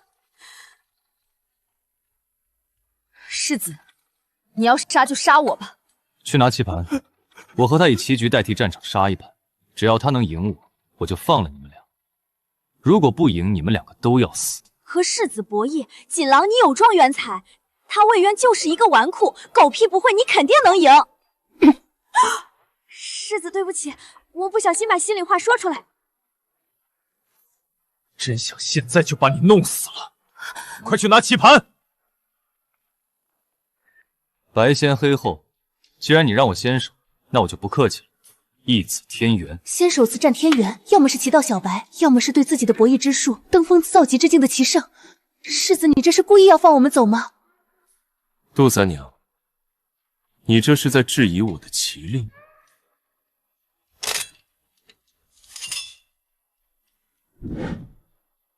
只是暂时帮你把经接上。如果你能赢了我，我不光放了你们俩，还会把你治好。咋还变了另一番样子？难道下棋是最好的易容？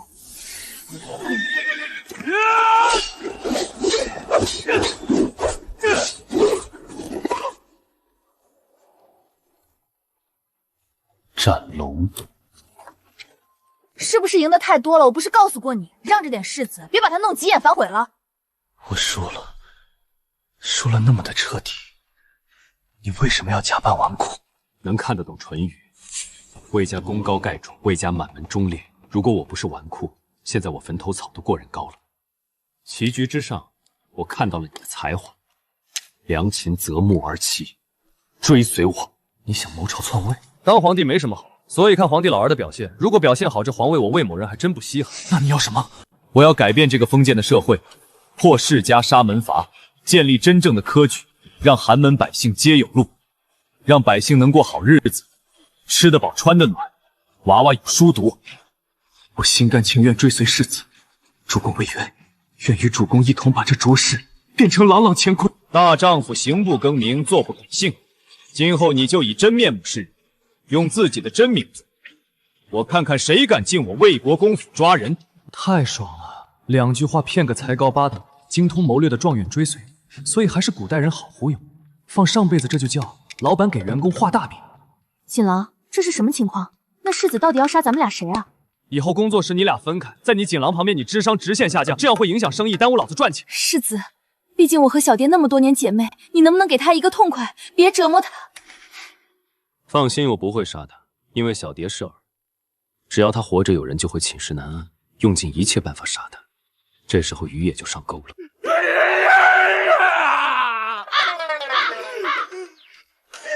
师叔，文太师，汪家都来找我要说法。这两小子坑了文太师银子，又把汪家砸了。最重要的是，坑的钱我梁家1分钱没拿到。然后这破事儿还得和你魏家一起去背。更过分的是，魏渊那臭小子给梁秋灌脏水。钱的确是没分你梁家，但清河雅苑给你梁家1半股份，这事你不知道？梁秋那瘪犊子没说呀，肯定是这混小子想把分红昧下。看本王回家不揍死他！至于灌脏水的事儿，我也知道一些。其实并非我家渊儿，那是谁？我梁家和魏家的关系，如果是魏渊，本王骂2句就算了；但如果是别人，看本王剥了他皮。如果我打不过，那就让小女红珊回来剥。是孙天苗，我千秋老弟的记名弟子。你的记名弟子，这关系挺远啊！我这就去剥了这孙天淼的皮。他马上就到魏家了。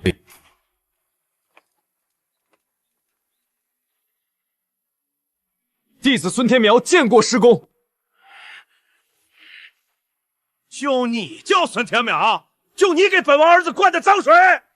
你把你知道的事儿都说出来。梁世子找了四大花魁一起进了房间，然后没多大一会儿就传出来他猝死了。我进门的时候发现世子已经没了气，然后我扒开梁世子眼皮，发现眼球上一道粉色细线。找女人猝死，粉色细线，江湖失传已久的奇毒，杀人无形，合欢神仙水。当时徒孙我就诊断出这是合欢神仙水，然后给他喂壮阳药。合欢神仙水主伤肾水，喂壮阳补药可以有效缓解毒素。你做的很对，继续说。然后徒孙我就在梁世子身上施针，给他灌脏水，催吐吐出毒素，再然后世子就醒了。世侄，懂了吗？懂了也没懂，就是我儿子被人下了毒呗。这是有人要让我梁家绝后啊！不行，我得马上给红琴飞鸽传书，让他回来调查这件事儿。欺人太甚！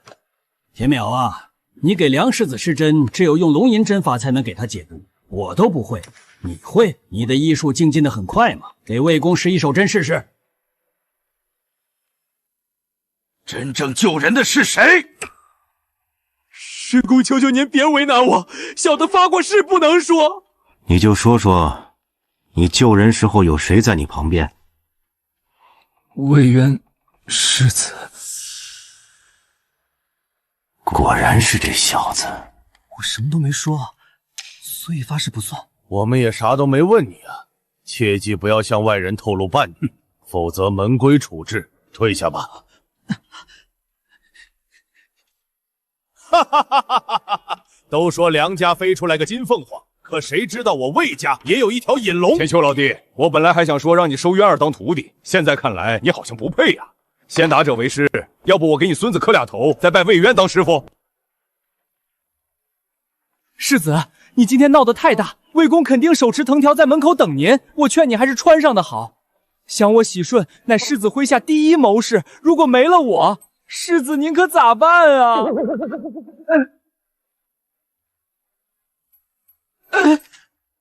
拿走拿走，我不需要这些，爷爷不会打我。世子，你给梁世子喂脏水这事闹得这么大，这次如果你不挨打，我愿意去吃翔。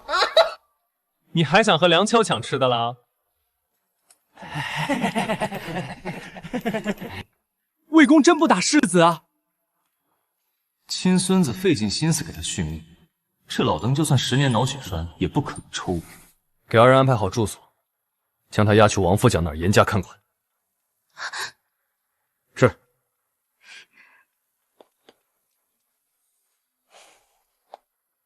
这是此女的背后势力想要谋杀我，副将你要严加看管，让他活着引出背后之人。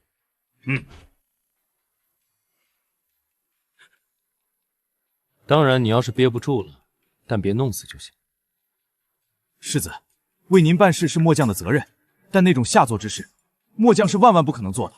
我可是正经人。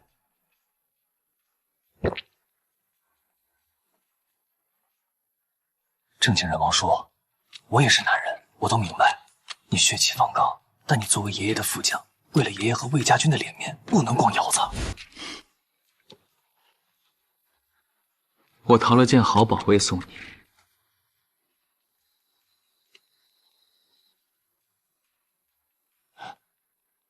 这是鱼胶，也叫鱼泡，可滋阴补阳。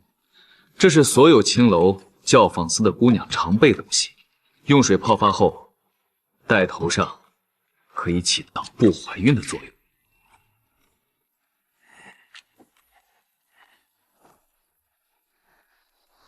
世子，王副将这动静听得心潮澎湃啊！咱们是否起轿去清河雅园找姑娘？不，今儿哪儿也不去，等圣旨。圣旨？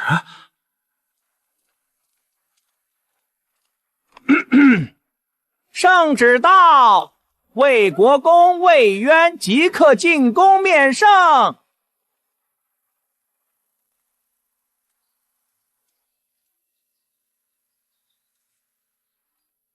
陛下，梁球和魏渊出老千坑骗汪家的家产，还坑骗汪腾和我女儿的婚书，上门要欺辱我女儿。老东西，你颠倒黑白是吧？你们吵了几个时辰了？有什么等魏国公和魏渊来了再说。老将魏伯约参见陛下。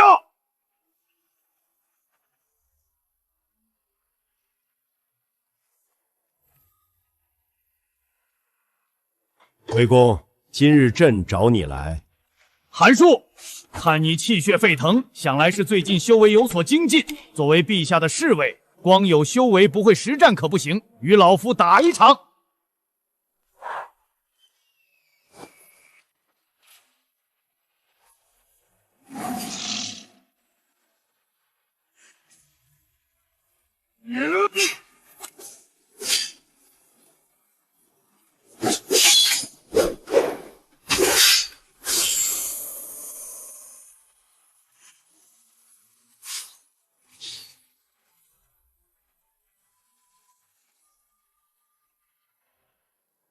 魏公，您的身体……多亏我家渊儿侥幸赢了一株灵官枝，让老夫可延寿5年。5年，那就是代表朕又多了4年时间破局。魏亚父，您的身体安康，可是南诏寝食难安最惦记的福音。贤侄几日未见，竟变得一表人才，快过来与朕同坐。陛下，尊卑有别，做个颜免了吧。无妨，这是御花园，不是朝堂，所以没有君臣之分。文太师，朕的亚父，时值都到了。你有什么想说的，但讲无妨。陛下，臣要告御状，告汪家汪腾好赌成性，把臣的小女抵押当赌资。不对啊，你刚才可不是这样说的。王爱卿，此事你怎么看？犬子汪腾已畏罪潜逃，此事是微臣教子无方。既然如此，朕就做个见证。汪文两家的婚约作废，汪家愿赔偿太师20万两，嫁妆如数返还。早就点拨过汪家，国库空虚时，汪家需要填补，挖到好宝物需要献给朕。可如今有灵官枝这种好东西，汪家竟不想着献给朕。陛下，臣看汪简父的次子汪茂能文能武，不如您做个证婚人，让小女与汪茂订婚，嫁妆也无需返还。允。陛下，臣家中还有琐事，就先请告退了。想走，没门。等等，陛下，我也是第一次来御花园，不禁一股诗意涌上心头。吟诗一首可好？也让文太师和汪大人评评。这魏渊被外人号称文坛之耻，还诗意上涌。说，大魏湖魏湖大，大魏湖里有荷花，荷花上趴蛤蟆，一戳一蹦跶。渊，一介书生，才疏学浅，献丑。真丢人！跟我回家。我属于抛砖引玉，听说他是状元郎，必然才高八斗。你也做一首关于荷花的文章吧，诗词复早不限。好，蔡坤你也做一首，朕也想听听。碧叶连天映日红，亭亭玉立湖水中，风姿荷香溢满池，清雅脱俗韵无穷。好，这诗整得不错，都快赶上天桥说书人3文钱的水平。虽是即兴作诗，可这蔡坤做的最多也就是个秀才水平，和状元差远了。蔡兄擅长写热血诗，不擅长这种浪漫。对，我擅长的是热血诗词。既然如此，那就以我爷爷为题，做一首诗吧。这次本世子就再次抛砖引玉。醉里挑灯看剑，梦回吹角连营。800里分麾下炙，50弦翻塞外声。沙场秋点兵，这是龟孙能做出来的诗。了却君王天下事，赢得生前身后名。可怜白发生。大才子魏渊赠爷爷战神魏伯约。好，好，好。这种惊艳的诗词，是他魏渊大魏第一纨绔能做出来的吗？当然不能，这一定是大魏第一才子朱思伯还没发表的诗作，被魏渊盗了去。呸！这是我原创的，你就是嫉妒我，故而抹黑我。蔡状元，请。身披铠甲，手边关，日夜风霜不等闲。莫笑书生无气力，也能挥剑保平安。这诗连乡试都过不去。比起战天狼，差的不止1点半点。取沙盘过来，让朕的亚父和蔡坤用战天狼对弈一番。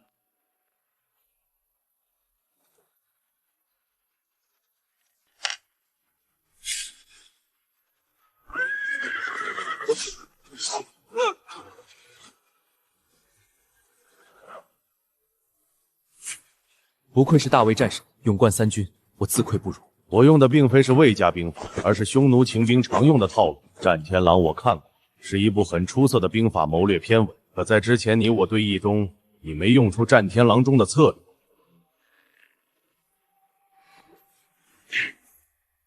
略。好你个狗东西，竟然敢作弊造假，蒙蔽圣上，欺骗我女儿的真心，真是看错了你。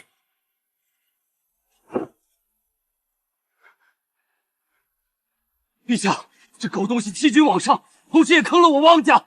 请陛下只让我将他凌迟处死，以泄玩弄微臣女儿之恨。陛下，实不相瞒，战天狼乃贤侄的一个朋友，在科举考试时所写，但却不知为何卷纸署名变成了他蔡坤的名字。哦，你那位朋友叫什么？公孙锦。回禀陛下，今年的科举中的确有这位考生的名字，只是考试排名中下等。宣着公孙锦来见朕。朕下令才一会儿功夫，3品以上的大官纷纷来御花园。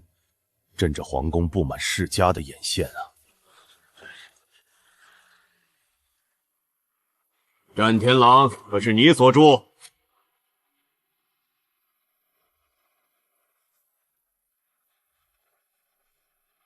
陛下，他口不能言，但他妻子杜三娘精通唇语，现应该在宫外等候，不如你也让他进来吧。陛下，杜三娘乃烟花柳墙的风尘女子，一双玉臂千人枕，半点朱唇万人赏的低等贱婢。她的双脚踏入皇宫，乃是对皇室的侮辱。老匹夫，你闭嘴吧你！秦淮八艳，你可听闻？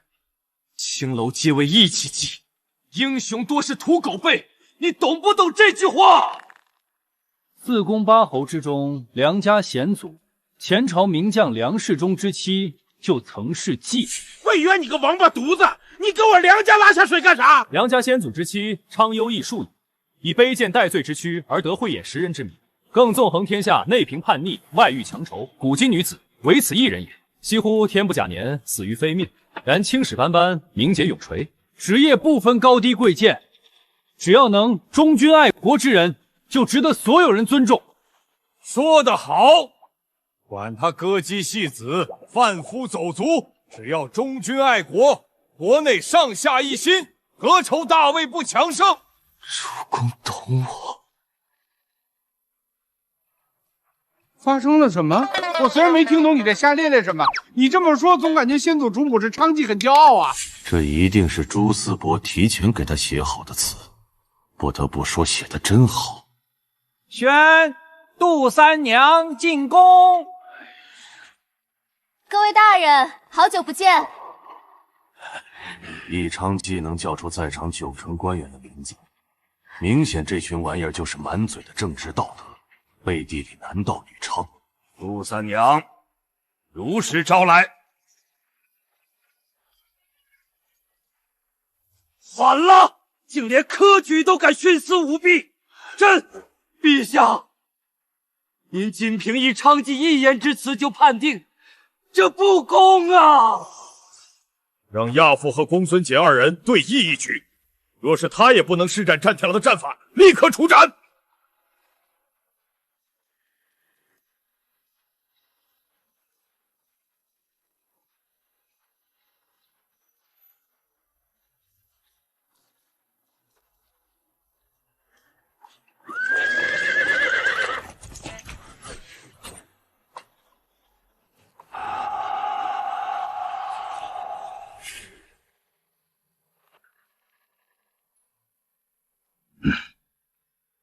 亚父，此人如何？此子不仅善用了战天狼所有战法，还完善了之前的不足之处。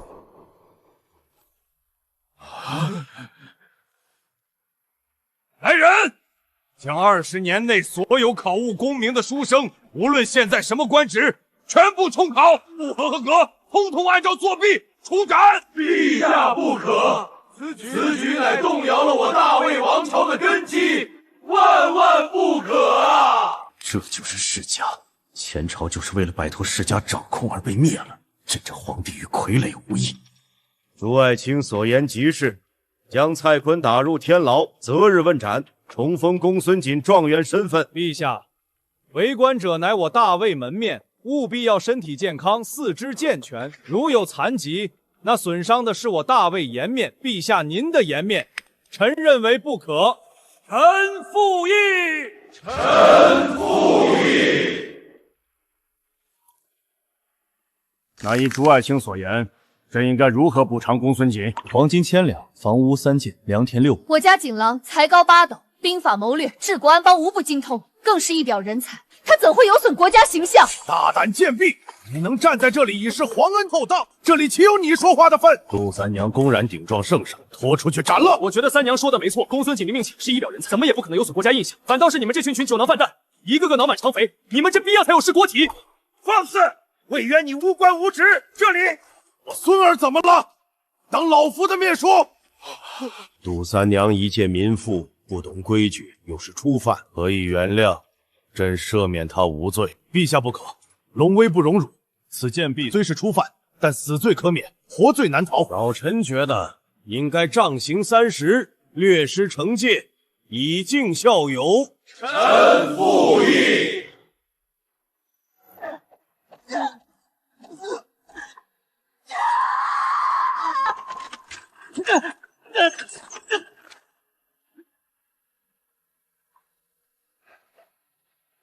公孙锦实在太有才华，而且还是他未来必须重用之人。经过此次让他克制对朝廷的痴妄，他才能死心塌地地追随我。这朝廷早已烂透了。翰林院大学士朱思博觐见。臣朱思博叩见陛下。见过爷爷。朱思博，你身为主考官，公孙锦他的考卷被调包，你有何话说？陛下，当日封卷之后，臣便宴请考试的才子吃饭品茶，讨论文章。另外，在金榜公布之时，臣便感觉事有蹊跷。那日正巧我与左相探讨名人字画，特别向另一位主考官陈泽阳大学士写下书信一封，质问其内情。这点左相可以为臣作证。这家伙年纪不大，狡猾得很，做事滴水不漏，总能第一时间把自己撇干净。怪不得长得高，就因为光长心耳了。陈泽阳大学士为何还没被带来见朕？陛下，臣服火灾，陈泽阳大学士以及臣服所有人都被烧死了。陛下，老臣觉得朱大学士无罪，罪魁祸首就是陈泽阳，让六扇门的4大名捕去陈府，朕要亲自去看看，他陈泽阳到底是畏罪自杀，还是被杀人灭口？陛下，经过微臣调查，陈大人是自杀，火势起因在陈大人的书房，并验明正身，检验无伤，可以确定是自杀。陛下，案件已经真相大白了，蔡铮重金贿赂陈泽阳，调包考卷，东窗事发，陈泽阳畏罪自杀。恐怕事情没那么简单吧？活人被烧死，口腔内应该有大量炭灰，这具烧焦尸体没有，说明他是死了以后才被烧成的焦炭。世子是在质疑我们4大神捕的办案能力。少言杨贵奇，我就质疑你们4个多毛鸡怎么了？陛下，还请差人买来一些糯米饭、生蛋清、浓醋、高浓度白酒，在下要证尸，证明陈大人并非自杀。允，去。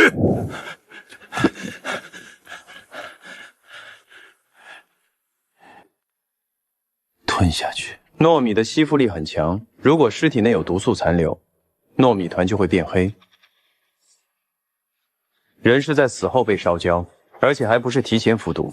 请问他是怎么死的？是不知道，还是你们4个不肯说？陛下，魏渊他不学无术，是京城第一管阔，他哪会验尸？不过是随口胡诌罢了。陛下，切勿听信他呀！陛下，魏渊只知道招猫逗狗，怎么会验尸手法？陛下切勿被他骗了呀！肋骨断了7根，其中有2根刺穿了肺部，1根刺穿心脏，还4大名捕呢，就是4个废物的东西。陛下，臣还有一计证明陈大人不是自杀。大人不是自杀，陛下请看。带兵打仗，衣服染血，清洗时会用白醋浸泡，是否一个原理？差不多。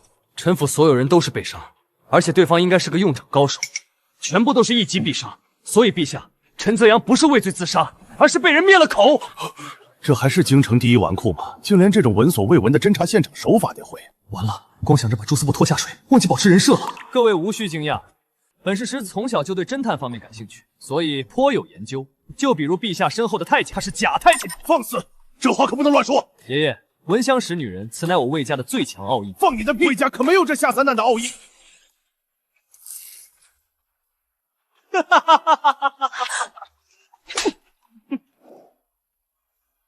臣参见倾城公主殿下。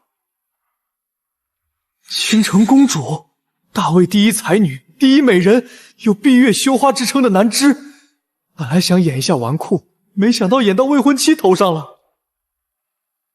南枝，你怎么会在这儿？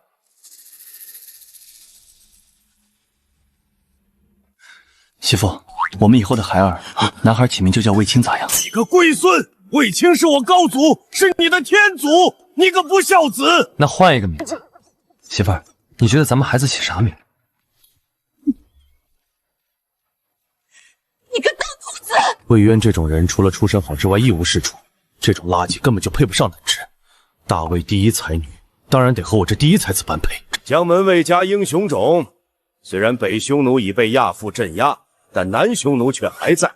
朕给你兵权，让你去讨伐南匈奴，如何？南昭帝的疑心病又犯了，这种时候竟还要试探我。陛下，臣乃魏渊干哥哥，匈奴的杀父之仇不共戴天，还请陛下恩准，让臣随弟魏渊前往讨伐南匈奴，兄弟齐心，其利断金。渊儿，你可否答应？你俩都想要我命，我不答应。我魏家与匈奴仇深似海，我魏渊作为魏家第3代仅存的独苗，对讨伐匈奴这件事必然义不容辞。今日我魏某人就要仿古人先贤，血仇就要用血来祭奠。渊儿还是太嫩了。今日我魏渊与阵亡的父兄割袍断义，杀父弑兄之仇，来世再报。逆子啊！难道是我魏家上阵杀敌，造成太大孽障，所以你降下魏渊这龟孙到我魏家惩罚？陛下，老夫身体有伤，请让老夫提前回家。亚父还请稍等片刻。今日见渊儿在侦查破案方面有着超高造诣，所以朕决定封魏渊六扇门副指挥使，赐尚方宝剑，有先斩后奏的权利，彻查这次调包考卷的大案。多谢陛下，臣一定胯下马掌中剑，守卫皇城，不让世间出现一起冤假错案，从此改名魏青天。渊儿，明日记得要准时去六扇门报到。你小子真以为南诏让你当着副指挥者是好差事？他将这京城的水搅浑，你可知这京城的水有多深？我知道，他南诏想浑水摸鱼，还能把你拉下水。可搅浑水的人是我，我要近水楼台先得月。你可知一旦失足，将会万劫不复？爷爷，你效忠的是大魏，但并非是他南诏。就算我们一退再退，他南诏包括各大世家就会放过我们了吗？我只给你这一次机会，办不好30万魏军您盯你嫁妆，你老老实实去当驸马爷，寄人篱下的过一辈子吧。好。殿下，那魏渊真不是个东西，抄袭大才子朱思伯的诗词歌赋不说，还在大庭广众下让你颜面尽失，更说出什么与父兄割袍断义的混账话。幸好您还抽了他一巴掌。我是配合他演戏，这魏渊可不简单。公主殿下，您说什么？一个人的脾气秉性可以撒谎，但文章不会。朱思伯他这个人恃才傲物，非常重视名声。但凡破阵子是他所写，这等惊艳没做，必定会出现在他的诗词集中，而不会送给魏渊。其实无论魏渊是否纨绔，我都要嫁他。凭着父皇的清情寡淡的性格，我会成为他政治联姻的工具。不嫁魏渊，我也会被送去边外，嫁给单于、大汗来和亲。但是今日所见，魏渊并非如外界所传那般纨绔。魏渊，我真想看看你这条引楼，未来翱翔九霄时会震惊多少人。我新研制的金疮药，早中晚班涂抹伤口3次。多谢世子，不仅治好了锦郎的手脚，还助他开口说话，赠我价值1000金的金疮药，我们夫妇俩无以为报。仅愿一生一世追随世子。公孙姐，你恨我，为何要恨世子？仅反而还要感谢主公，让我彻底撕碎了转于当官梦，也让我近距离真正看清了这些世家门阀的丑陋嘴脸。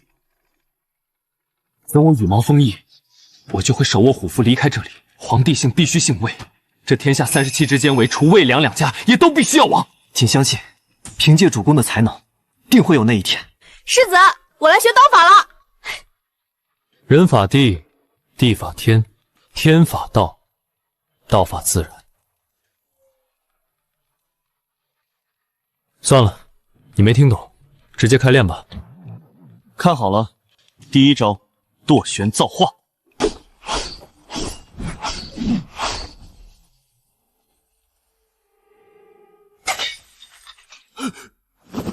这龟孙啥时候会这种顶级刀法了？而且看样子修炼有些年头，招式一点都不熟。最重要的是，他体内半点气都没有，咋发现我们2个隐蔽的大宗石？谁知道偷看小辈亮武挺丢人了，还是撤吧。有道理，撤。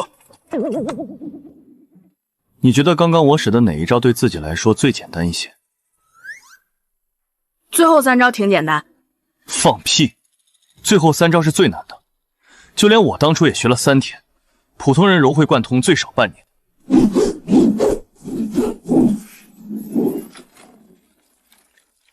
你看一遍就会了。这3招式跟砍柴、喂猪、种麦子挺像的，老简单了，跟我从小干的活一样。世子，此人说找您有事。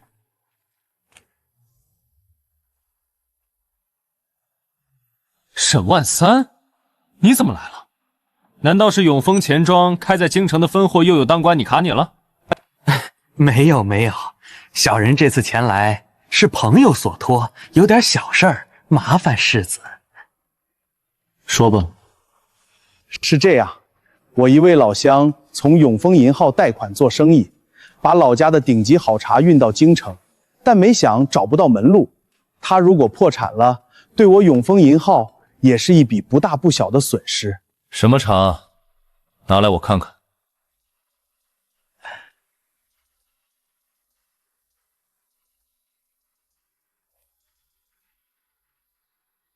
芽叶微紫，嫩叶被卷4笋壳。如果我没认错，这是孤独子孙。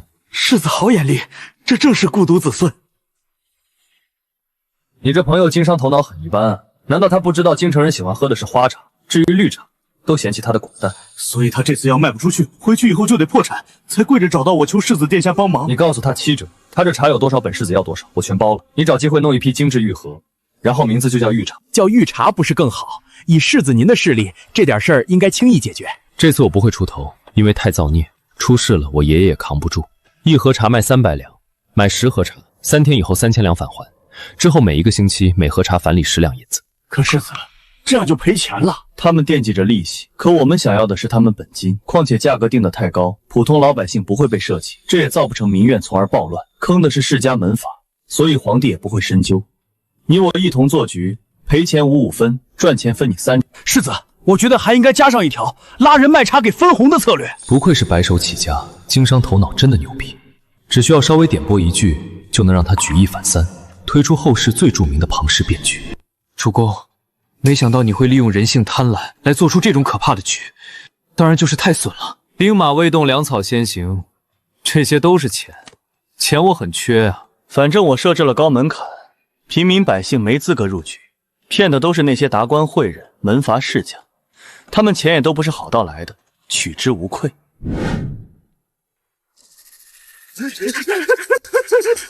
岳哥，三娘呢？快让她出来跟我去清河雅苑，出大事了！杨球，你这身体素质可以，竟然1天时间就能下床了。你丫的别过来，距离我3米之外，保持安全距离讲话。别闹了，渊哥，真出大事了！汪家把我们对面的怡红楼买下了，改名叫清池雅苑，又将我们家姑娘杂役，甚至连龟公都撬走了。我家姑娘都被撬走了，果然婊子无情，戏子无义。王老娘对他们那么好，这群杀千刀的。他们还推出3首新曲招揽客人，厨师都是曾经做过御厨的大厨，还推出了醉仙酿，还挺好喝。经过御花园的那件事，汪家显然知道拿回日进斗金的清河雅苑无望，所以汪家干脆另起炉灶，用原班人马弄了个清池雅苑。那怎么办？眼睁睁看着他们抢咱家的生意。皇上，有我在，还怕咱家的清河雅苑倒闭？三娘，你还能找到姑娘吗？我在这行混了这么多年，多少还有些面子，姑娘可以很快找到，可就是质量上有些不如意。这倒无所谓，质量不够，情趣凑。他们喜欢这个名字，那我们就让给他。清河雅园改名天上人间。1楼灯光减半，灯罩用粉红色，这样会看得不太清，弥补我们家姑娘和对面的姑娘质量差距，还能增加朦胧的情调。梁球，你安排工匠用最快时间在1楼最中间弄一个大转盘，让姑娘们穿上各种各样的衣服，比如官服、戏服、书生装模仿祝英台，白色鱼鳞模仿白素贞。我把这一套起名叫制服诱惑旋转选妃，但记住都要衣着暴露，半遮半掩的坐在上面，可以让客人360度无死角的观看。每天客人最多的时候弄一波就行，否则我怕姑娘们转晕了。不愧是花丛老手，果然这方面渊哥你是最专业的。其他姑娘都要穿工装。工装？假扮宫女？这陛下会怪罪的。是工装，就是统一制服，半透的布兜，下面穿紧身丝质裤子，必须要半透，给人一种犹抱琵琶半遮面，半露半不露的诱惑感觉。这种裤子我起名叫丝袜。至于菜肴，厨师就从我家弄过去3个，不就是御厨吗？就像谁没有似的。三娘，安排人去采买干海带、虾皮、干香菇，将香菇泡发后和虾焙干碾碎，越细越好，让后厨做菜的时候放点，有提鲜的作用。起名味精。那新的小曲呢？对面那小曲我听着都得喊好。这是我抄录下来的，元哥你看看。主公，这些词的文学水平非常高，绝非书生文人能写出来的。无病呻吟，矫情傲娇，这文风一看就是朱思博写的。喜顺，拿纸笔来，不就是3首新曲吗？我写5首。寒蝉齐切，对长亭晚，骤雨初歇。都门帐饮无绪，留恋处，兰舟催发。执手相看泪眼，竟无语凝噎。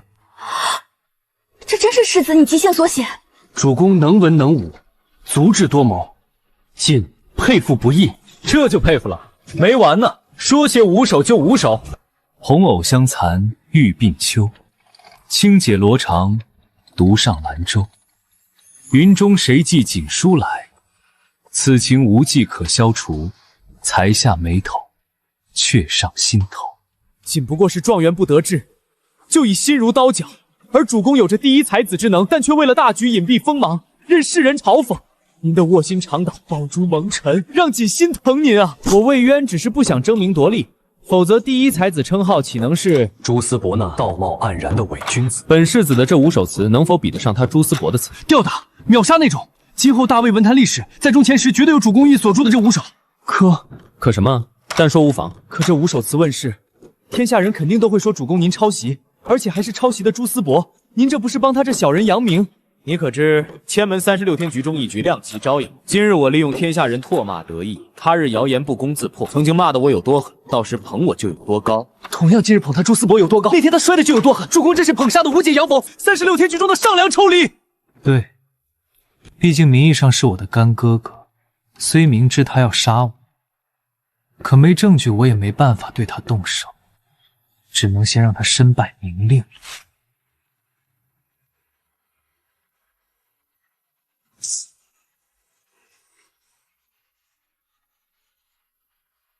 平地抠饼，对面拿贼，咱们各凭本事来呀！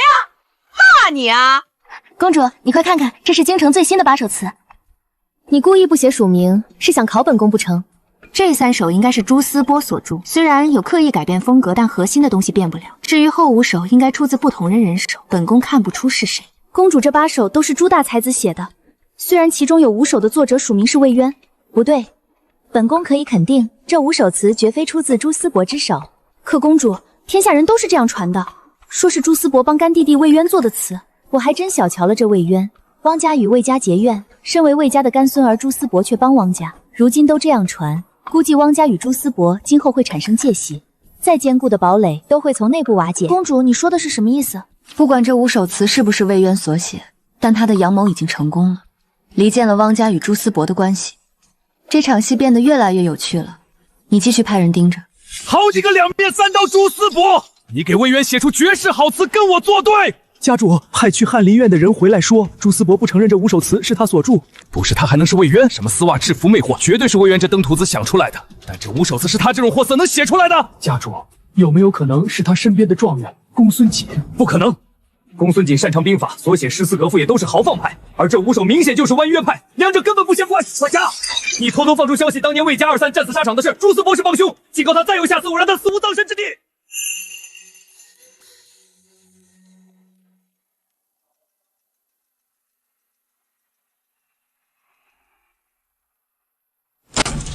你说真的？是了，我父兄明明战无不胜，如果没有内奸，他们怎么会全军覆没？万万没想到内奸是朱思博，此事要不禀告魏公？不用，你派人告诉全京城的人，明晚天上人间和青池雅苑打擂台比词曲，胜者将获得1万两黄金，输的将永远不能开业。将几首诗词全部写上我的名字，对外称是朱思博给我写的。这首奉求皇呈上给公主，再占抄出一半，偷偷给透露给朱思博。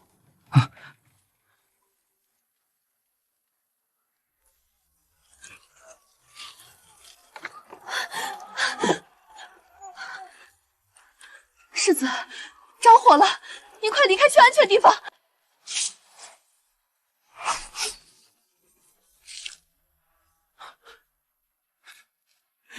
玉儿，快出来，开饭了！吃饭了，那得快去。大胆，竟刺杀世子！瞪你爹呢！整个魏府婢女都是大妈，连个气质美淑女都没有。啥时候出来个你这样的妙龄少女？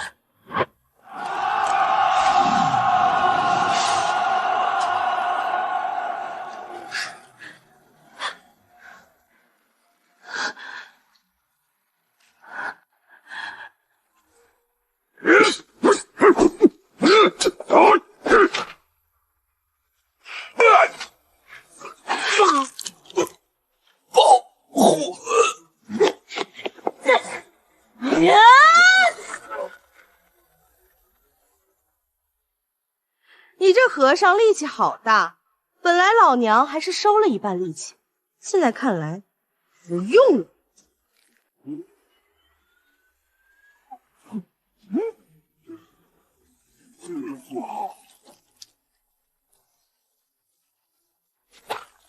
也不算很抗揍嘛，也就相当于老娘给世子按摩的力道。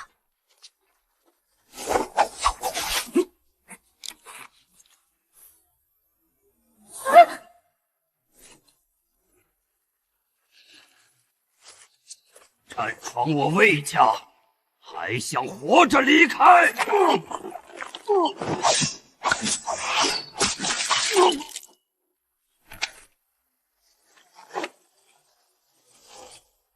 世子，救救我！我不想死！我告诉你，谁叫我杀你的？是主。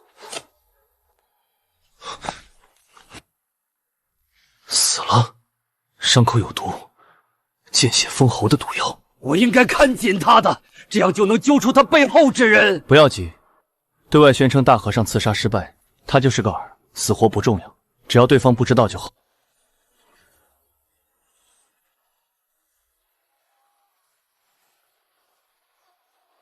你们还敢跟我天池雅苑比词曲？谁不知道你家世子写的词就是朱大才子帮写的？我们这次可是请来了朱大才子，你们输定了！你说是就是了，我还说我家世子文曲星下凡，是朱思博恬不知耻盗用呢。哈哈，就魏渊那个猪脑子能写出这等旷世神作，要是确实是他写的，我倒立吃墙。就是，谁不知道朱思博是魏渊的干哥哥？干哥哥帮写，这不是很正常吗？魏渊这个纨绔还恬不知耻，说自己是原创，呵呸！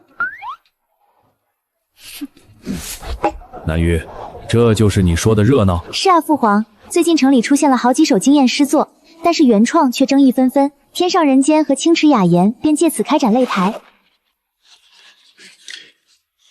大家不要骂我的弟弟，我作为兄长，理应给他写词。我即兴创作一首，给今晚的擂台助助兴。朱大才子太可怜了，他在魏府寄人篱下，还能如此才华横溢，这一切成果都被仗势欺人的魏渊给抢了。就是天上人间给我倒闭，让魏渊把诗词还给朱大才子。闹吧拱火吧，朱思伯，本来还想留你半年的命，既然我知道父兄的死与你有关，你现在必须死。思伯近日见到公主，有感而发，创出一首《洛神赋》。大卫历3年，于朝京师，睹一丽人于颜之畔，其形也翩若惊鸿，宛若游龙。快唱！不愧是我大魏第一才子朱思伯，才华横溢，才高八斗。魏渊，你听着很耳熟是吧？只不过可惜，没人会相信是你写的。生子当如朱思伯，有他在，我大魏的诗词将提升一个新高段。其姿也，轻如飞燕，柔似垂柳，容若春花，态如秋月。远望明媚，近看清秀，不施粉黛，自然风流。就这，哈哈，就这。为何前后文不一致？算了，这并不妨碍成为震惊大魏文坛的佳作。朱大才子，这真是送给本宫的赋吗？我在你心中竟有如此高的地位。洛神赋中描绘，全是思伯心中所想，绝无半句谎话。那朱大才子的这首《洛神赋》是何时所写呢？这个即兴。那本宫问你，为何上下文如此突兀？这即兴发挥，并且文章本天成，下半段还没来得及打磨。真的吗？长嘴。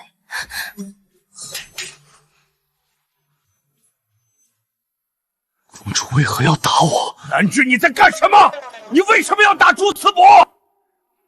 父皇打他是因为他厚颜无耻，这个才是这首诗的原著，下半首比他的更好。远而望之，皎若太阳升朝霞；破而插之，灼若茯苓出绿波。没想到这朱思伯敢盗窃公主的原创，厚颜无耻，这下被打脸了吧？公主的诗句我拜读过，不像是他能创作的，我估计创作的另有其人。这首诗确实不是本宫所著，而是魏渊。这是魏渊亲手给本宫创作的，却没想到被这沽名钓誉之辈偷了去。公主这钓鱼之法真是一环扣一环啊！南枝，你说任何一个人我都信，但是魏渊万万不可能。是啊，公主，你不能因为魏渊是你的未来夫婿而如此帮他。我知诸位不信，我现场原创一首《神州故郡大魏京师》，星分尾基地阶。三生有幸啊！我竟然能亲眼看到如此神作的诞生。此文便起名第一楼文圣和序。朱思伯，滚出大魏文坛！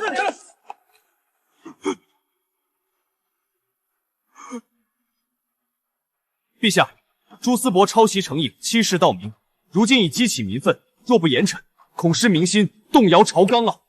好你个朱思伯，你竟然敢冒认诗作，来人将他打入大牢，杖责50。